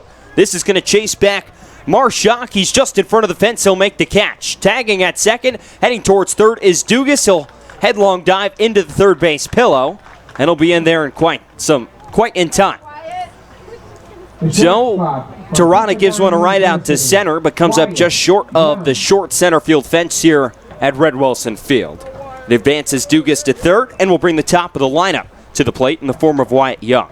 Better swing there from Tirada. I like that cut. He looked like he was in good timing, just in rhythm at the plate. Just didn't get quite all of it to center, but I think that's a step forward for him. Sounded a little bit off the end of the bat. Yep. First pitch to Wyatt Young. Breaking ball, called a strike on the inside corner. The count's 0-1. So now we have Dugas on at third, Eyster over at first. Wide open left center gap for Wyatt Young if he wants to go that way. Left fielder Chris Gallen shaded straight away, which opens up that left side. It's the 0-1 swing and a ground ball past the first baseman Lanzilli and into right field. Trotting down the third base line is Gavin Dugas. He'll score. So on the 0-1 count, Wyatt Young snaps for what for him was a cold streak as he collects his first base hit of the ball game. And the first run of the game for the Red Sox, an RBI single for Young, his 12th on the summer, and it's 3-1. How many times have we seen him just roll one right through that 3-4 hole on the right side of the infield? It feels like that's just the spot that he doesn't always hit it that hard, but just gets it through. First pitch to Noah Campbell misses well outside. A fastball, it's 1-0. Well, he loves that spot over there on the right side, tucking it right between the first baseman and the second baseman. We just keep talking about it. Wyatt Young has just had an exquisite season at placing balls in holes in the infield. It's funny, though, the last time up, he flew out to left, but that was a ball that he really smoked, and he just ends up being right at a guy. This one, he definitely didn't hit it that hard, but just the placement was great. And sometimes that's baseball. Sometimes you'll get those to fall. Here's the 2-0 to Campbell, swinging a ground ball right at the third baseman. Kavanis, he fields, will make the long throw over to first base, and that'll be in time to retire Campbell for out number 3. Not before the Red Sox get on the board here in the bottom of the 5th. An RBI single from Wyatt Young puts Whitey on the scoreboard. It's 3-1 Harwich here at Red Wilson Field as we head to the 6th inning on the Cape Cod Baseball League Network.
Top of the 6th inning here from Red Wilson Field. 3-1 Harwich leads over YD. Adam Jeanette still out on the bump for the Red Sox. First pitch from the sinker baller.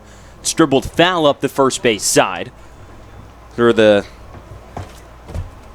6th man in the Harwich order, Patrick Winkle, who's 0 for 1 with the RBI hit by pitch today. 0-1 from Jeanette on the way into the windup. Misses down low, skips away from Austin Wells, and the count's 1-1. All of Harwich's runs coming back in the top of the 4th inning. You had an RBI hit by pitch from Winkle, and then the next batter, Chris Lanzilli, would knock a 2 RBI single. 1-1. Misses down and inside, and the count's 2 balls and 1 strike here on Winkle. And this is a Harwich Mariners offense that has struggled this year. Second to last in runs in the league, averaging well under 4. The 2-2 is fouled back, and the count will even at 2 balls and 2 strikes. They're last in batting average, last in on-base percentage, second to last in total bases, second to last in home runs.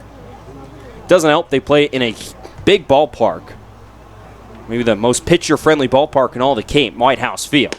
2-2 from Jeanette, misses down and outside, and the count goes to 3 balls and 2 strikes. But, I mean, the average is still up there in last in the league, and it's just been a group that has a couple guys, Fedko and Kavadas, especially Cabrera can hit it, but the bottom half has really struggled. As the 3-2 chopped off the foot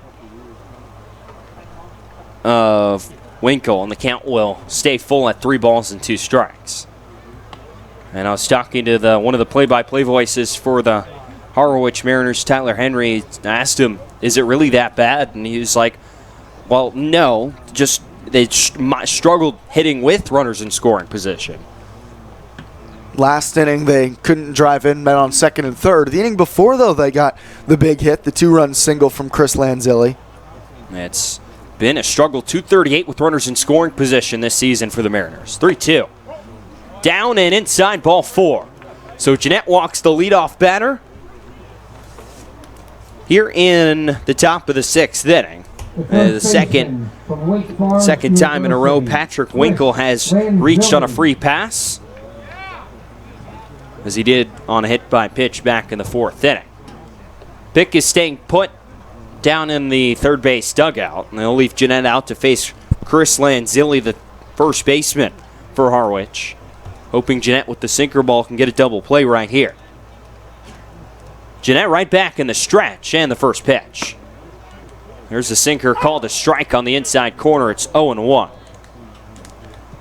Brady Corrigan still getting hot down in the Red Sox bullpen, surrounded by a few other figures down that way. 0-1. Sinker now a little bit lower, and the count will even up at 1-1 strike as that one missed off the inside corner. Decent crowd here on a Monday evening at Red Wilson Field.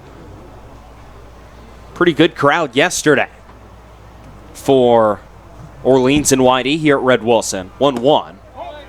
Sinker stays upstairs, and the count goes to 2-1 strike. The 50-50 pot was over $400. That's a pretty big pot. You think that's as high as it's been since you've been here? 2 years now? They don't always announce it, and I also don't always remember, but that sounds up there. That's got to be up there. I think that's the biggest this year. 2-1. Swing and a miss, and Lanzilli is now, that's that strike. 2 counts even at 2-2. Now, and Chatham is usually where the pots are the biggest. Yep. Anglers usually draw the biggest crowds, with also one of the wealthiest areas of Cape Cod to partner along with that.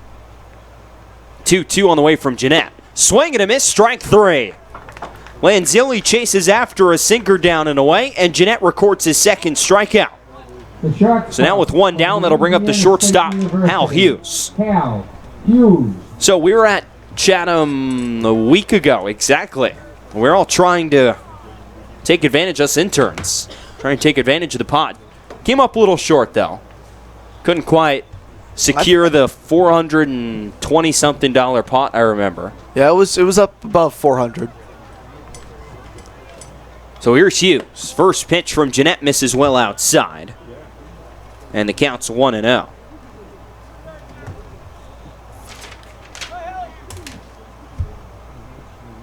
Hughes bats from the right side. Jeanette peers over at first. Now comes set again. And the 1-0, swing and a foul out of play first base side. And the count will even up at 1-1 strike. Hughes teammates with Gavin Dugas at LSU. The sophomore, 5'11", 175 pounds. Pair of Tigers here on this Harwich roster along with Daniel Cabrera.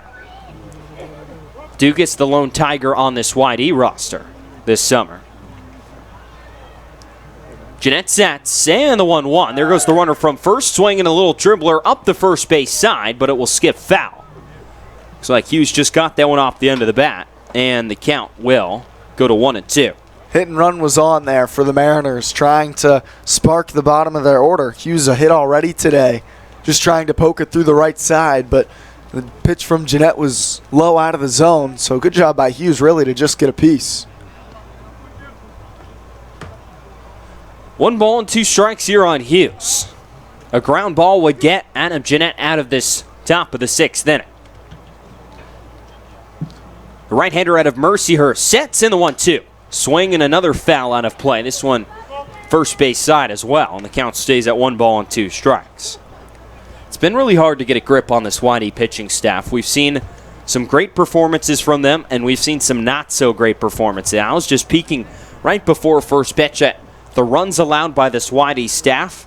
You look at the last 2 games, it's been great. 2 runs allowed, no runs allowed against the Firebirds, and 2 total runs allowed against Orleans in 17 innings and a home and home. And then you just look the day before, 13 runs against the Brewster Whitecaps, the staff allowed. 1-2. Swinging a line drive past Dugas at second and into center field. Winkle will put the brakes on at second base, and Hughes tucks in at first base with a base hit. And there's 2 on and 1 out for the Mariners here in the 6th inning, as Jeanette can't put away Hughes with 2 strikes. So now Marshak, the center fielder, will come to the plate. Today is 0 for 2. He'll bat from the right side. Marshak out of Texas Tech, stands 5'10", 180 pounds. A speedster is 4 for 4, although hitting just 136 this summer. Going to be tough to turn a double play on, though. First pitch shows bunt, and bunts right through it. A pitch for a strike. It's 0-1. But I was talking about the pitching for YD. You have 2 runs in the last 17 innings against the Firebirds. But then you have a combined 22 runs against Hyannis and Brewster the 2 games before. And then the prior 2 to that, 2 total runs allowed to Hyannis and Wareham combined. So it's confusing and a little bit inconsistent as the 0-1 catches the strike zone and the count will go to 0-2. Hard to get a read on it. You have a group of guys that you feel like you can count on. That's starting to get ironed out a little bit, but it's definitely been, as the entire staff, just really a roller coaster for these last couple weeks. And the 6 games this week, this past 6 days, as after this Jeanette pitch, 0-2. Swing and a miss. Held on to foul tip into the glove of Austin Wells for strike 3. So Marshak is set down on strikes. The second strikeout of this inning and the third of the ball game for Adam Jeanette. Now we'll bring the top of the lineup and Chris Gallen to the plate. He's 0 for 3. But in the last 6 games, 3 of the games, the Red Sox have allowed 2 or less runs.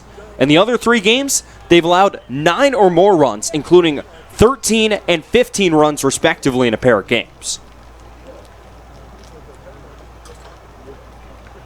Jeanette sets in. He'll fire the first pitch on the way to Galland. Sinker called a strike on the outer edge, and the count's 0-1.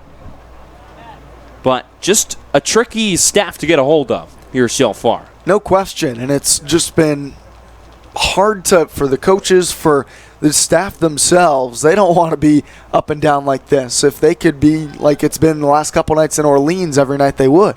0-1, swing and a fly ball, rope deep left field. Campbell will chase that one over towards the corner, but it hooks foul. Gallen got a good piece of that one down the left field line, but it was just hooking too much. Looked like it got over the fence down that way as it hooks back and lines the YD bullpen down that way. But instead, just a long strike, too. Just out in front of the pitch was Galland. Really hooked it. Got out around the ball. So Gallen will have to get back in the box. Jeanette a strike away from getting himself out of trouble for the second straight frame. Here's the 0-2. Bounces in the dirt, gets away from Wells well outside. He keeps it in front of him. The runners stay put. That's a great job by Wells. Couldn't really slide over in front of it and get in front with the whole chest protector. Instead, just had to lunge at it with his glove and gloved it down in front of him. Still bounced away, but not a great jump by the base runner Winkle at second, so he couldn't advance to third. Wells has let a few balls get past him while catching Jeanette. The sinker moving quite a bit. 1-2. Swing and a dribbler up the middle. Ranging over is Young. He dives. He can't get to it. It gets into center field. Rounding third and coming home is Winkle. The throw is way high and up the first base line. Wells Fields will throw to third, and they gun out the base runner Hughes trying to advance to third. Not before the run comes home to score. It'll be an RBI single. And then an 8-2-5 to end the sixth, top of the 6th inning here at Red Wilson. So it's 4-1 Harwich as we head into the bottom of the 6th here in South Yarmouth on the Cape Cod Baseball League Network.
Jordan Butler's day is done. The left-hander out of Florida finishes his evening 5 innings, 5 hits, 1 run. It was earned, a walk, and 5 strikeouts. And he'll give way to the 6'6", 215-pound right-hander out of James Madison University, Nick Stewart. A 1-1 record, his 5th appearance of the summer for the Mariners. Fires the first pitch. Fastball misses high and upstairs, and the count's 1-0. An 8.43 ERA for Stewart so far in 10 2/3 innings. He struck out 15 and walked 2. 1-0. Misses well outside. The count is 2-0. Here on Austin Wells, it'll be Wells, King, and Samuelson set to come to the plate for Whitey as they now trail by 3 again. Down 4-1. 2-0 on the way to Wells. Swing and a foul straight back, and the count's 2. Would proceed to put up another run in the top half of the 6th, then stretch it to 4-1. 2-1 to Wells. Swinging a dribbler first base side, fielded by the first baseman Lanzilli. He fields, underhand tosses to the pitcher, and Stewart covering the bag, and that'll be in time for the first. 0-1. Had a 2.74 ERA. Struck out 61 batters, walked 33. Has limited the walks here on Cape Cod, just 2 in 10 2/3. Tall righty sets, 0-1. Swing and a foul back by King, and the count's 0-2. That's a big bending curveball from the righty that he's thrown to start. King, now both pitches of this at-bat, King fouled them both off, but a lot of bend starting it at King's shoulder and breaking down the middle. Big right-hander winds 0-2. Swing and another foul. That one drifts out of play first base side as well for King, and the count stays at 0-2. Katuitt and Wareham just getting underway at Spillane Field. No score there between the Kettleers and Gateman. Bourne up 2-0 over Falmouth at Dorn Park in Bourne. As King fouls off the 0-2. And the count will stay at no ball. They played Chatham 3 times, Whitey twice, and Wareham once. 0-2. Swinging a ground ball right side of the infield. Right at the second baseman, Fedko fields. Makes the easy throw over to first base in Lanzilli. And there's 2 down here in the 6th inning. But Orleans in danger of dropping all 6 of those games between Chatham, Whitey, and Wareham. Firebirds lost 5 straight. They're really struggling. There's now some separation between Chatham, Whitey, and that Orleans team. Chatham and Whitey tied at the top of the Eastern Division, each with 14 wins and a tie. 29, good for 29 points. Here's the first pitch from Stewart to Tate Samuelson. Fastball misses low, and the count is 1-0. Harwich sitting at the basement of the Eastern Division, 20 points for them, 10 13. Trail the Red Sox by 9 points. 1-0 to Samuelson. Fastball dots the inner edge, and the count's 1-1.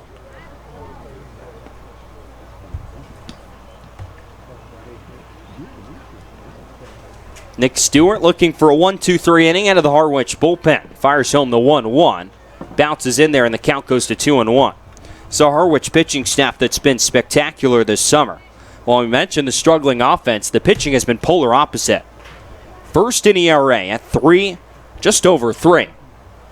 And first in batting average against. First in walks and hits allowed per inning pitched. It's the 2-1. Swinging a chopper out toward shortstop. Hughes will field, make the running throw over to first, and it's in time to get Samuelson. First in strikeouts as well for the staff as Samuelson set down. And that's a 1-2-3 inning for Nick Stewart out of the bullpen. So we'll head to the 7th inning here from Red Wilson Field. It's the Red Sox 1 and the Harwich Mariners 4 here on the Cape Cod Baseball League Network.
Leading off the seventh. Brady Corrigan will take over for Adam Jeanette here in the top half of the seventh inning from Red Wilson Field. He'll face 2, 3, and 4 in the Harwich Mariners lineup as they lead 4-1 here in South Yarmouth. TJ Mathewson and Brian McLaughlin here with you. So Corrigan, the sophomore Arizona State Sun Devil, takes over. Right-hander sets first pitch to Cabrera, cut and a miss, and the count's 0-1. Corrigan will be pitching to Austin Wells, the battery here for YD. These two rivals, Arizona State and Arizona battery, as the 0-1 chopped right at Tate Samuelson at first. He fields, will underhand toss over to Corrigan covering the bag, and on 2 pitches, Cabrera's retired to start the 7th inning. So 3-1 put out, and that'll bring up the second baseman, Christian Fedko. Here with an out in the top half of the 7th inning. Good day for Fedko. A couple of walks and a run. Yet to get a hit, but he's been on base 2 of the 3 times. So the All Pac-12 honorable mention, Corrigan, he works out of the windup. He shakes off Austin Wells once, will wind and fire the first pitch. Well outside. Hung on to that one just a touch too much, and the count's 1-0.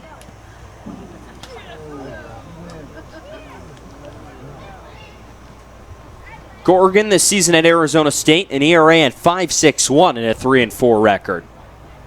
Going to enter his junior season with the Sun Devils, 1-0. Good off-speed pitch there, a breaking ball is cut on and missed, and the count's 1-1. 3-pitch guy, a fastball, a curveball, and a changeup. A native of Plainfield, Illinois. Got one of the best mustaches on the team. 1-1. Swinging a chopper right at home plate. Corrigan will hop off the mound, field his position, throw over to first, and it's in time. Good job by Brady Corrigan fielding his position, as we've now had a 3-1 and a 1-3 putout here to start this top of the 7th inning. There's a quick 2 up and 2 down for Harwich, and that'll bring up Nico Cavadas, the third baseman. Nico Cavadas. So Corrigan threw just 33 innings as a freshman, and then saw his innings go way up. He was the most used reliever out of the bullpen for Tracy Smith this season. Threw 51 in the 3rd innings. Also appeared in a couple midweek games, got a couple of starts. It's the 1-0 sails on him. Misses Hyde outside to Cavadas, and the count's 1-0. Was very good over his final 8 outings of the season as the 1-0 couches the outside corner, and the count's 1-1. Well, just 5 runs over his final 8 outings of the regular season. But that ERA way up because of the rough stretch in the middle of the season he had, as the 1-1 swing and a fly ball, foul territory, third base side, it drifts out of play. The count will go to 1-2. But over 15 and 2/3 innings over the middle of the season, surrendered 19 runs. That will definitely hurt the ERA. That all in the midst of a 7-game stretch. He's at 1-2 though here on Nico Cavadas. He fires home the 1-2, and it misses Hyde outside. The count goes to 2 balls and 2 strikes. Cavadas out of Notre Dame. These two actually opened the 2019 season playing in Tempe. ASU emphatically swept that series. 2-2. Swinging a rocket foul up the first base side. A couple of fans dodging out of the way of that one, and the count will stay even at 2-2. I believe the Red Sox, or pardon, the Sun Devils, were at double-digit runs in all 3 of those games. Just overwhelmed the Irish. 2-2 on the way from Corrigan. Swing and a pop-up. Infield foul territory, and it drifts now out of play down the third base side. The count stays at 2-2.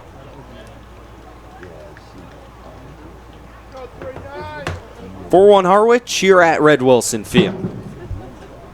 As we await new baseballs from the home plate umpire, James Fonseca. 2 balls and 2 strikes here on Cavadas. Corrigan peering in at Austin Wells. Right-hander sets in the 2-2. Breaking ball misses low, and the count will go full on Cavadas, 3-2. Trying to expand the zone there was Corrigan. Couldn't get Nico to chase. So now left-handed hitter will dig back in. Corrigan working quick, 3-2. Swing and another fly ball, foul territory off the end of the bat on the third base side, and the count stays full. Quick first couple outs, but quite the battle here between Corrigan and Cavadas. Neither giving in, and Cavadas has probably expanded the zone a couple times to foul off pitches and stay alive. Line from Corrigan, the 3-2. Swing and a rocket down the right field side, but that one hooks way foul over the batting cage down that way and near the Harwich bullpen. And the count stays at full 3-2. Dugas playing shaded out at second base in the outfield. Rest of the Windy defense straight up. Payoff pitch from Corrigan. Swinging a pop-up on the infield. Now drifting out, foul territory down the left field side. Riley King peering up to the sky. He settles under it and makes the catch down the right field line for out number 3. So Corrigan comes in out of the bullpen and sets down the Mariners. 1-2-3 here in the top of the 7th inning. We're stretching here at Red Wilson. It's the Harwich Mariners 4 and the Whitey Red Sox 1 here on the Cape Cod Baseball League Network.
Bottom of the 7th, it's 4-1 Harwich. Brad Beasley at the plate for YD. Still Nick Stewart on the mound out of James Madison. Getting late. The 1-0. Check swing Beasley. The pitch missed outside. Check down to first, and he did not go around according to Ronaldo Cockrum. 2-0. Beasley is 0 for 2 with a couple. That center, the wall in left center. And he's on to start this bottom of the 7th inning from this Whitey offense that's been pretty stagnant here today. Now Gavin Dugas. Nobody out. Beasley on second. Stewart from the stretch. First pitch to Dugas. In there for a called strike. 0-1. Dugas scored the only run for the Red Sox today. That was in the 5th inning. He got hit by a pitch and would come around to score in the frame on a Wyatt Young RBI single. Also with the strikeout today at the plate. Stewart, a long pause. The 0-1. Dugas squares. Breaking ball bunted well. Third base line. Stewart fields. Overhand toss to first. In time to get Dugas. But Beasley moves up to third base on the bunt. So Dugas able to advance Beasley. Might have been bunting for a hit there, in fact. But instead is retired on the sacrifice. That brings up Eister with one down. Andrew Eister. Beasley on third. It was Beasley and Dugas yesterday who started the 8th inning rally for the Red Sox to help them storm back. It was 4 8th inning runs to give YD the 5-2 win over the Orleans Firebirds. Trailing 4-1 here in the bottom of the 7th. Beasley on third. First pitch to Eister, waved at and missed over the breaking ball from Stewart. 0-1. Feels like these Red Sox They don't love to be down, TJ, but they love the comeback. They've had plenty of comebacks, and you talked about it earlier with Ian Seymour at this point. Just kind of expect the comeback to come. It's a good hitting team, and with that, you do expect runs to be scored eventually. 0-1 misses upstairs to Eister, a ball and a strike. Man, a deep lineup. Yeah, the bottom of the lineup has struggled, but last couple days they've come through with the clutch hits they've needed. And all 10 teams up here on the Cape are talented. Everyone's capable. The 1-1 to Eister. Cut on and missed. Now 1-2. Eister's had a really good day at the plate.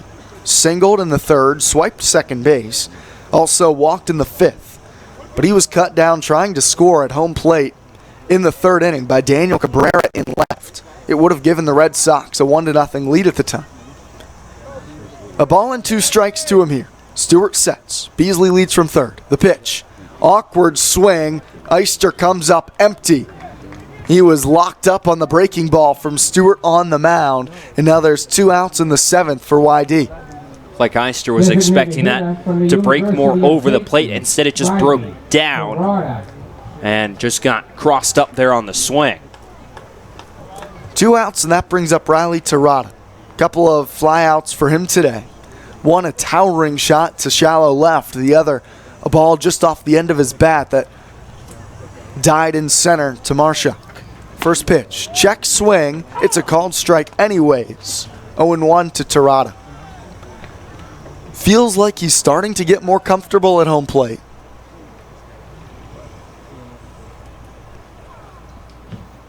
Two outs, bottom of the 7th, 4-1 Harwich leads. The 0-1. Cut on and missed. Terada went after a fastball up in the zone. Now it's 0-2. Beasley let off the frame with the double. Then a sac bunt from Dugas moved him to third, although Dugas may have been trying to get on base with a hit there. The 0-2 misses inside to Terada. A ball and 2 strikes on the fastball from Stewart. The James Madison man can run his fastball up to as high as 95. It's been sitting in mostly the low 90s today.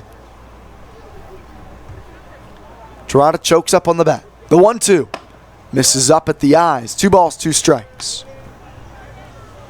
Wyatt Young looms on deck for the Red Sox. 2 down, however. Terada trying to extend the bottom of the 7th. Stewart will wind. Here's the 2-2. Cut on and missed. Terada goes down swinging. Stewart works around the leadoff double to Beasley and gets back-to-back Ks to end the 7th. Still 4-1 Harwich. 7 is complete here at Red Wilson Field. This is Red Sox baseball on the Cape Cod Baseball League Network.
Top of the 8th inning, 4-1 Harwich over the YD Red Sox. Brady Corrigan begins his 2nd inning of work for YD on the bump. He'll face Rothenberg, Winkle, and Lanzilli here in the top of the 8th for the Mariners. Harwich looking to get back on track after a loss last night. First pitch to Rothenberg, ripped right side, backhanded to the first baseman Samuelson. Sidearm throw to the pitcher, covering the bag, and that's Corrigan to step on the cushion for the first out to begin the 8th. Nice play by Samuelson and Corrigan for the first out here in the 8th to get Rothenberg. Now the 4 outs Corrigan's recorded. Him and Samuelson have linked up to record the out, 3 of them. Forget the double play duo up the middle or the battery. It's now some sort of connection between Samuelson and Corrigan on the mound. First pitch to Winkle, misses away for ball 1 to the lefty. It was a ground out to Samuelson to begin the 7th. Then Fedko bounced back to Corrigan. And then the 1-2-3 frame was completed by a pop out to Riley King. The 1-0. Winkle bounces it foul up the first base line. Off the bat, thought that might be fair, and Samuelson might have another shot at one. First out of this frame, a nice backhanded stab by Samuelson. Winkle at the plate has reached twice today. Grounded out to Dugas at second. A hit by pitch and a walk. The 1-1. Check swing. He did go around. An awkward cut. Corrigan fooled him. Really a handcuffed swing at the plate from Winkle on a breaking ball. Now 1-2. Oh, man, that thing just dove towards the foot of Winkle. He thought he was getting a pitch right on the inside half of the plate. 1-2, swing and a miss. It gets free from Wells in the dirt, but he scampers after it, picks it up, and throws to Samuelson in time at first to complete the strikeout. 5 up, 5 retired against Brady Corrigan. Here for the Mariners in relief as a Whitey Red Sox. Corrigan has been really good so far today, and now it's Chris Lanzilli with 2 outs. The base is clear. Harwich leads 4-1, bottom 8.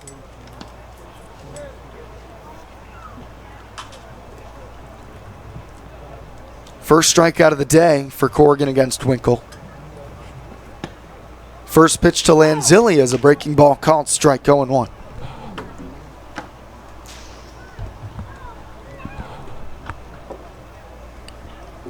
Lanzilli 1 for 3 today at the plate. The 0-1. Fastball misses away from Corrigan. A ball and a strike now. Lanzilli was at the plate with the bases juiced. It was 1-0 Harwich in the 4th inning when he just squeaked a single back up the middle to put the Mariners up 3-0. The 1-1 is cut on and missed. Now 1-2. That's the biggest hit of the day thus far. Separated things in the 4th inning for the Mariners. Corrigan winds. The 1-2 misses away. 2 balls and 2 strikes. Lanzilli listed as an outfielder, but playing first base tonight for the Mariners. Part of the bottom of the order that has struggled on the season for Harwich. The 2-2. Hit in the air, left field. Campbell started to his right. Now he's coming in, and that's going to fall down the line for a base hit. Lanzilli a soft turnaround first, and he'll stay put there. A potentially broken bat single to left as he just hooked it over Riley King's head for a humpback liner down the line for a knock with 2 outs here against Corrigan.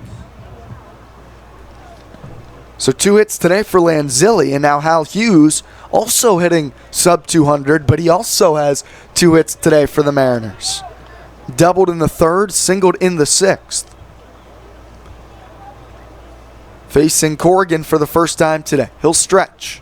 The pitch to Hughes, bounces in the dirt, picked nicely by Wells. 1-0.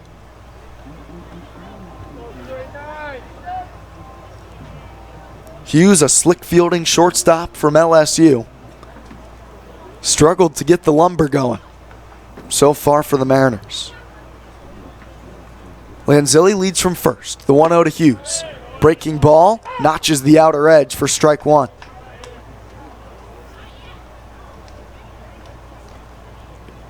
Hughes at 5'11", 175. Waves the bat over his back right shoulder. The 1-1. Fastball right at the knees for strike 2 from Corrigan. Back in the driver's seat out on the mound. 1-2. 4-1 Harwich, top of the 8th. Red Sox running out of time for another comeback. They'll have the top of their order up in the bottom half of the 8th. The 1-2. Swing and a miss. Corrigan gets Hal Hughes swinging. Works around a single.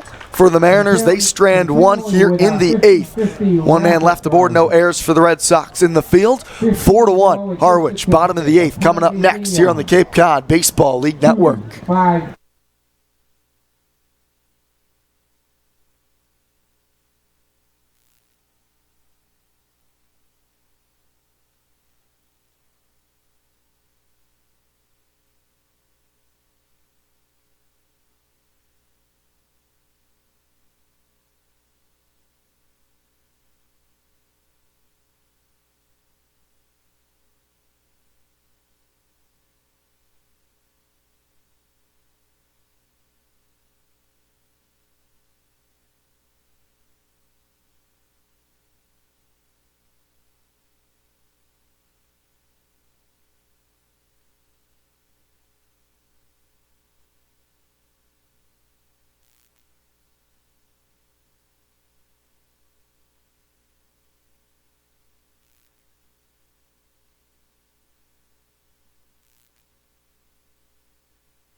Bottom of the 8th, the Red Sox have 6 outs to work with, trailing the Harwich Mariners 4-1 back here in South Yarmouth.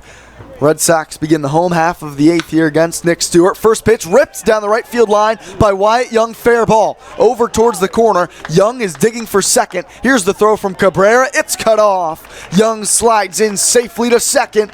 A leadoff double for Wyatt Young, and the Red Sox have a hot start here in the bottom of the 8th. Just a perfect ground ball. Right, it was right on top of the chalk, up over the first base bag, and down that right field line. Once it gets past Lanzilli at first, there's a long way for Cabrera to come get that one.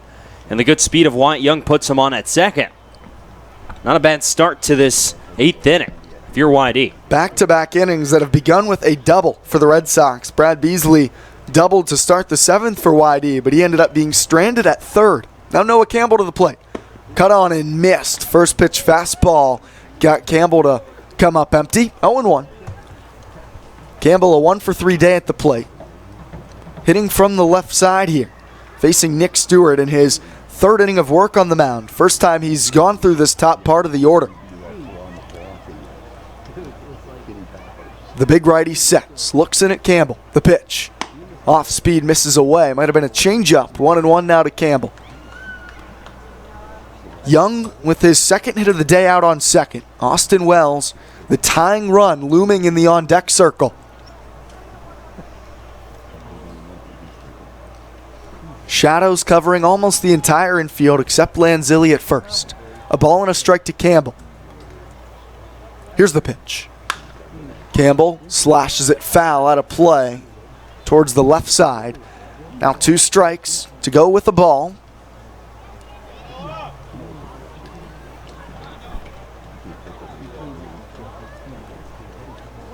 YD just 1 run today on 7 hits. They trail 4-1 here in the bottom of the 8th to Harwich.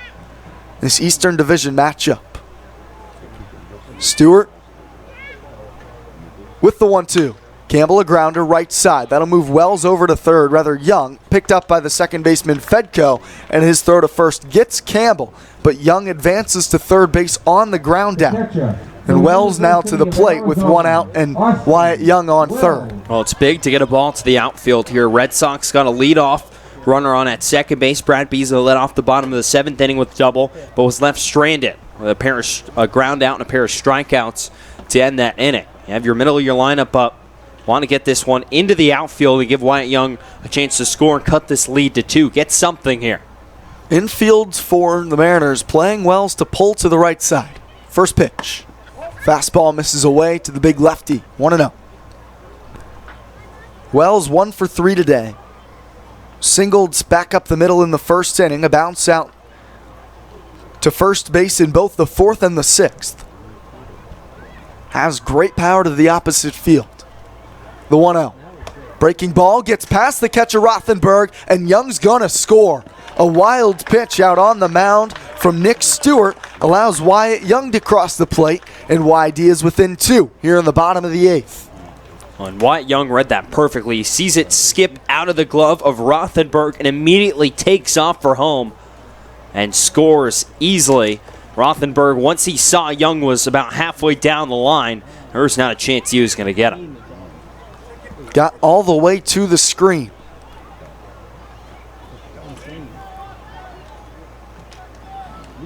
Wells steps back in, now with the bases clear. 1 out. The pitch. Check swing by Wells. It missed low. The appeal to third. He did go around. Sam Finn holds up the right fist. 2 balls and a strike to Wells. 4-2 Harwich. Stewart winds. The 2-1.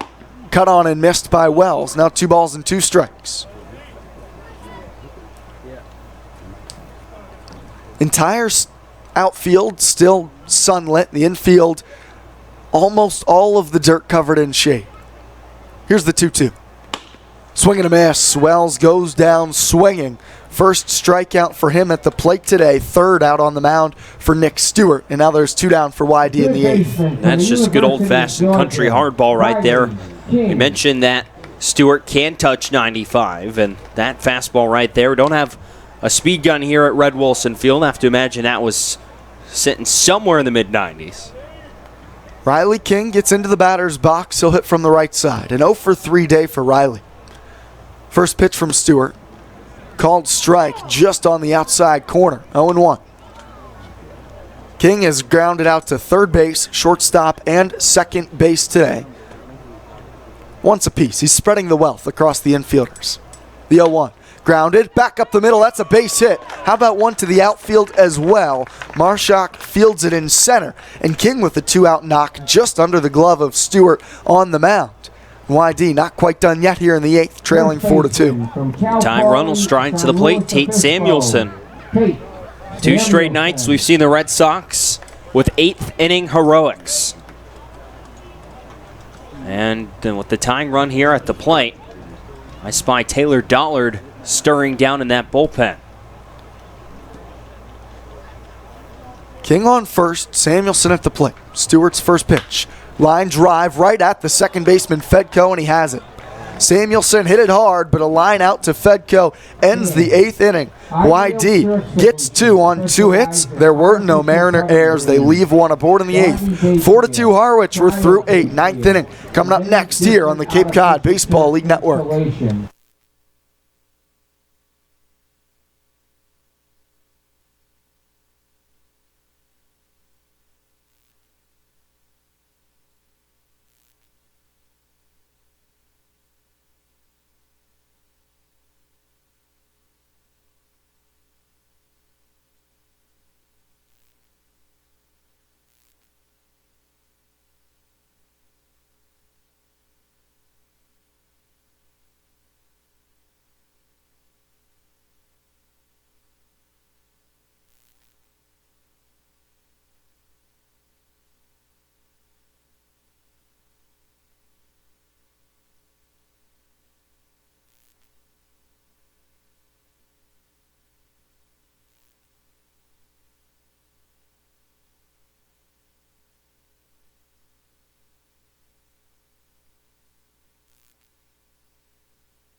University. Top of the ninth, it's 4-2 Harwich. They look to add some insurance. It's a new wing out on the mound. Jacob Winger takes the hill for YD.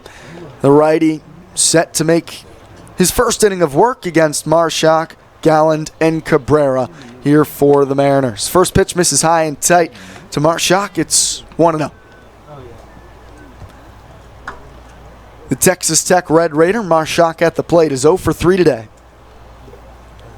Couple of strikeouts and a fly out to right. Winger from the stretch. He deals. Swing and a miss from Marshak, 1-1.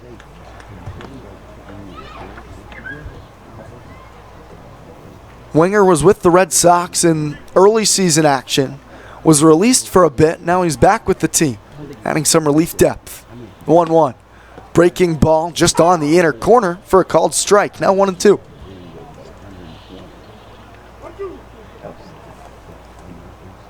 Winger went 2 2/3 most recently in the 13-1 Red Sox victory against Hyannis.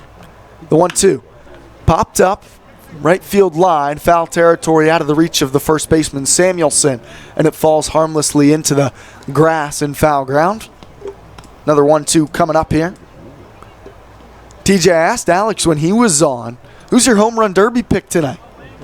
Oh, man. I'm going with Ronald Acuna. Oh, you're going The Acuna. young one. You were bouncing back and forth. I know you like Alonso as well, but I think Alonso might be the safest pick, but value pick, we're a big value pick team here at Whitey. agreed. Yeah. 1-2 is fouled off by Marshak. Alex and I were talking, when you make a home run derby pick, do you go with the big beefy guys who have the most power, or I think Alex and I both agreed, you want to find those athletes who are going to still be kind of have some energy in those later rounds, but still have the juice. Another 1-2, cut on and missed by Marshak. He's retired. Third strikeout for him today, and Winger gets the first man he faces. I think I already know the answer since you picked Acuna. Yeah, someone with the easiest swing. Acuna has a really smooth swing. If you're looking easiest, obviously Pete Alonso. He's the biggest guy. He's got some of the best power rivals, Aaron Judge, Giancarlo Stanton in general, but they're not the ones competing there. It's going to be Pete Alonso. The only thing that would hinder me from taking Pete Alonso, First pitch misses high and away to Galland for ball one. progressive field, a little tricky. So that left field fence, like 20-something feet high, I think, in right field, opposed to a much shorter, about 10-foot fence in right field. 1-0 misses high, 2 balls and no strikes. But Acuna is a righty as well. I mean, Alonso may be a bit more of a line drive guy potentially. Which makes me think, well, there's obviously some good left-handers available. Jock Peterson, Carlos Santana.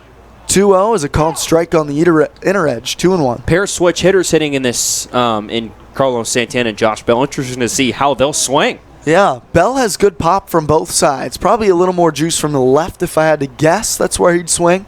2-1 misses away, 3 balls and a strike. And just maybe which side the ballpark favors more. In this case would be left-handed hitting side, but Acuna's my value pick. The youngster. It's always interesting to talk home run derby strategy. Winger with the 3-1. Galland flares it, shallow right center. Eister, the right fielder, moving over into the gap, and he makes the catch on the routine pop out. Can of corn for Eister, and there's 2 down now in the top of the ninth. Harwich leads YD 4-2. Harwich trying to add some insurance. 2 outs now for Daniel Cabrera. I remember when I was watching the college home run derby, we talked so much about endurance with this, especially on a timer. Yeah, I mean, you're just swinging and swinging and swinging. It's exhausting. I can't remember who said it while watching that. They had him mic'd up, and the quote was, "Why do conditioning? Coach should just make us do home run derby instead. That's all the conditioning we need." Cabrera, first pitch pop up to second. Dugas just into the outfield grass, makes the catch. I'll give my official home run derby pick coming up next. That's a radio show tease right there. It's 4-2 Harwich. We're headed to the bottom of the ninth. Last licks for the Red Sox also coming up next. This is Cape Cod Baseball on the Cape Cod Baseball League Network.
Bottom of the ninth, the Red Sox have Beasley, Dugas, and Eister due up for YD. It is still Nick Stewart on the mound. He's worked 3 innings so far. No walks, 3 Ks. He's allowed 1 earned run in relief today of Jordan Butler. He's been really good out of the pen here for the Mariners. The righty's first pitch to Brad Beasley is taken. A called strike on the outer edge to Beasley. 0-1. This bottom of the order yesterday sparked a comeback win for the Red Sox. The 0-1 to Beasley is a breaking ball that misses high. A ball and a strike. Yesterday it was Tirada with a walk. 3 straight singles then from Palmer, Cardenas, and Yeager to get things going. The 1-1. Misses away to Beasley, 2 balls and a strike. Actually, not Cardenas and Yeager. It was the walk to Tirada, the hit by Palmer, and then Beasley was the pinch hitter for Cardenas. He singled. And then Gavin Dugas on deck also singled in a pinch hit spot. 2-1 to Beasley, popped up and out of play. Now 2 balls and 2 strikes. TJ and I have been talking home run derby. Coming up some in drama here in this bottom half. Coming up in just about a half hour. I've been going back and forth on an official pick. You're picking Acuna. The 2-2 to Beasley. Line drive, shallow center field. Incoming Marshak into right center. It falls for a bloop base hit. Brad Beasley, a leadoff single here in the ninth. His second hit today, and he's aboard. Looks like we're going to get to see Eric Tolman here. Pick going to go with the lefty-righty advantage here with Tolman batting. Some home run pop. And Brian turns to me in the break between in the half inning and says a bloop and a blast. That's all you need. We got the bloop. There's the bloop. 4-2. So the tying run at the plate for the Red Sox. Nick Stewart is on the mound. Harwich has one of the most bona fide relief arms in the Cape League down in their right field bullpen, Joe Boyle. Throws up around 100 miles an hour, but I currently don't see anybody really throwing at the moment for the Mariners. Tolman the lefty against the righty Stewart. From the stretch, the first pitch. Fastball, a called strike on the outside corner to Tolman. Tolman, the two-way man, 4 for 8 with a home run this season at the plate for the Red Sox. He has swung it well when in there. Stewart looks at Beasley. The 0-1. Fastball again just brushes the outer edge. Stewart back-to-back, picturesque, perfect pitches to Tolman. 0-2. Just a week ago, not under a week ago, we saw Tolman hit that only home run, a no-doubt shot in Hyannis. No balls, 2 strikes. The pitch to Tolman. Fastball, this time it misses away. A ball and 2 strikes. Trying to stay away from Tolman, not going to let him get the barrel to it, to his pull side at least. And with that, Eric's got to go the other way with it. Slightly open stance from the left side for Tolman. Stewart, first base side of the rubber. The 1-2. Cut on and missed. Tolman fans on the fastball. Stewart gets his 4th strikeout of the day, and that's the first out here in the ninth. Tough to catch up to 95 cold off the bench in your first at bat. Tolman realizes that as he couldn't catch up to that fastball. Now Jack Wold from UNLV. Another power-hitting lefty off the bench for Scott Pickler. Riley Tirada's in the on-deck circle. Brad Beasley on first. Wold the tying run at the plate with 1 down. I'm not going to pick a lefty in the Derby. Not picking Jock Peterson. Thought about it, but not going to go with Jock. Stewart sets from the stretch. First pitch to Wold. Big swing and a miss. 0-1. So Pete Alonso? I've been going back and forth, but if I'm going to pick one of the bigger guys, Bell, Alonso, or Vladdy, I got to pick Vladdy Jr. Feels like the young gun, just 8 home runs on the season, but feel like he's going to get it done. Just for the story of it. The 0-1 to Wold. Soft bouncer right side. Fedko, the second baseman, rounds. Throws to second just in time to get Beasley. They'll only get 1. Fedko to Hughes. It was a grounder, softly hit to Fedko's left. He made the play and pivoted. Sidearm throw to second. Nicely done. Barely to nab Beasley for the second out here in the ninth. Yeah, just a pretty play there from Fedko at second base. Realized that he'd probably only get 1, so get the leadoff runner. And now Jake Palmer, we're going to see pinch hit. 3 straight pinch hitters for Pick. And we're going to see a pinch runner as well. That's Drew Swift out of the YD dugout. He's been banged up a bit with a hand injury this past week or so, but back out on the field. He's in there for Wold, so good speed for YD. But the run that really matters for the Red Sox is Jake Palmer at the plate. 2 outs. Palmer pinch hitting for Terada. 3rd consecutive pinch hitter for Pick. Stewart steps off.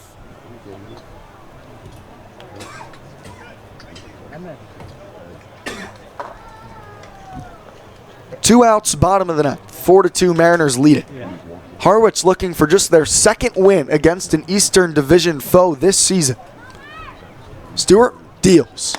Palmer takes outside for ball 1. Deep outfield for the Mariners. No doubles defense. Cavada tight to the line at 3rd. Palmer, the lefty from UC Irvine. A top of the order bat for the Anteaters. Great on base guy. Here's the 1-0.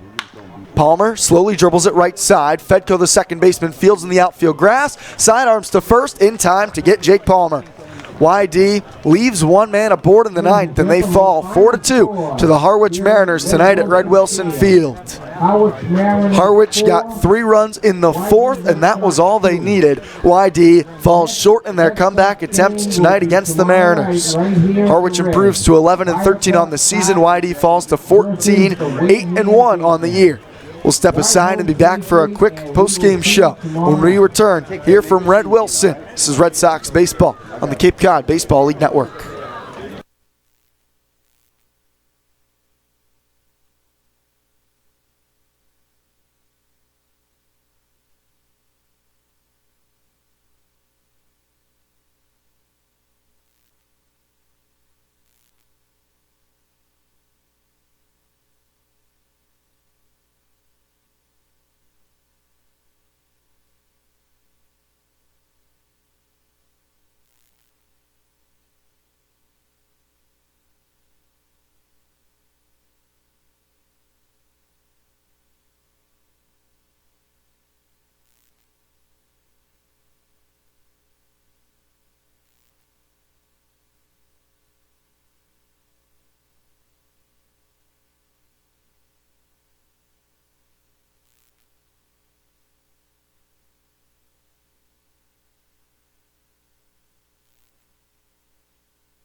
Back at Red Wilson Field, Brian McLaughlin and TJ Mathewson with tonight's post-game show. TJ, it's a 4-2 win tonight for the Harwich Mariners over the YD Red Sox. Tough one for YD, where they actually out-hit Harwich tonight 9-8, but just couldn't quite get it done and never really strung any hits together tonight. Yeah, it was frustrating. They out-hit the Harwich Mariners 9-8, and yet 7 runners left on base and only able to get multiple hits, as you mentioned to me, as we were in break in just 2 innings. And just unable to, we've seen them in the innings they've needed clutch hitting the past 2 nights. They've been able to string 2, 3, 4, 5 hits together. But in this case tonight just wasn't the case. And you got to tip your hat to the Harwich pitching staff.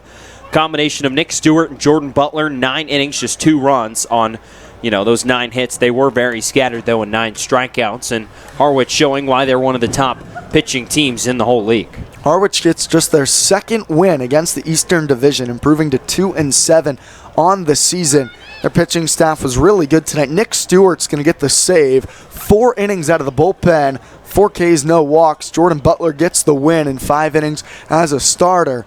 YD They hit them. They got 9 hits, but only 1 walk allowed by those two. Like you said, TJ, this staff really good for Harwich, one of the tops in the league. They led the league in ERA coming in, and tough for YD. Just couldn't get anything going tonight. Yeah, and they had the chance right there at the 8th inning comeback. They had a leadoff double in both the 7th and the 8th inning, but got a combined 1 run off of that on a wild pitch, and that's just not going to cut it. Yeah, at that time, you had the bottom half of the lineup in the 7th inning after Brad Beasley led off with a double that we seen the bottom of the lineup string together hits and rally in the last 2 nights. And then in the bottom half of the 8th inning, you have Wyatt Young leading off a double, the heart of the order coming to the plate, and they get 1 base hit, but after Austin Wells scores on that wild pitch, you can't really do anything after.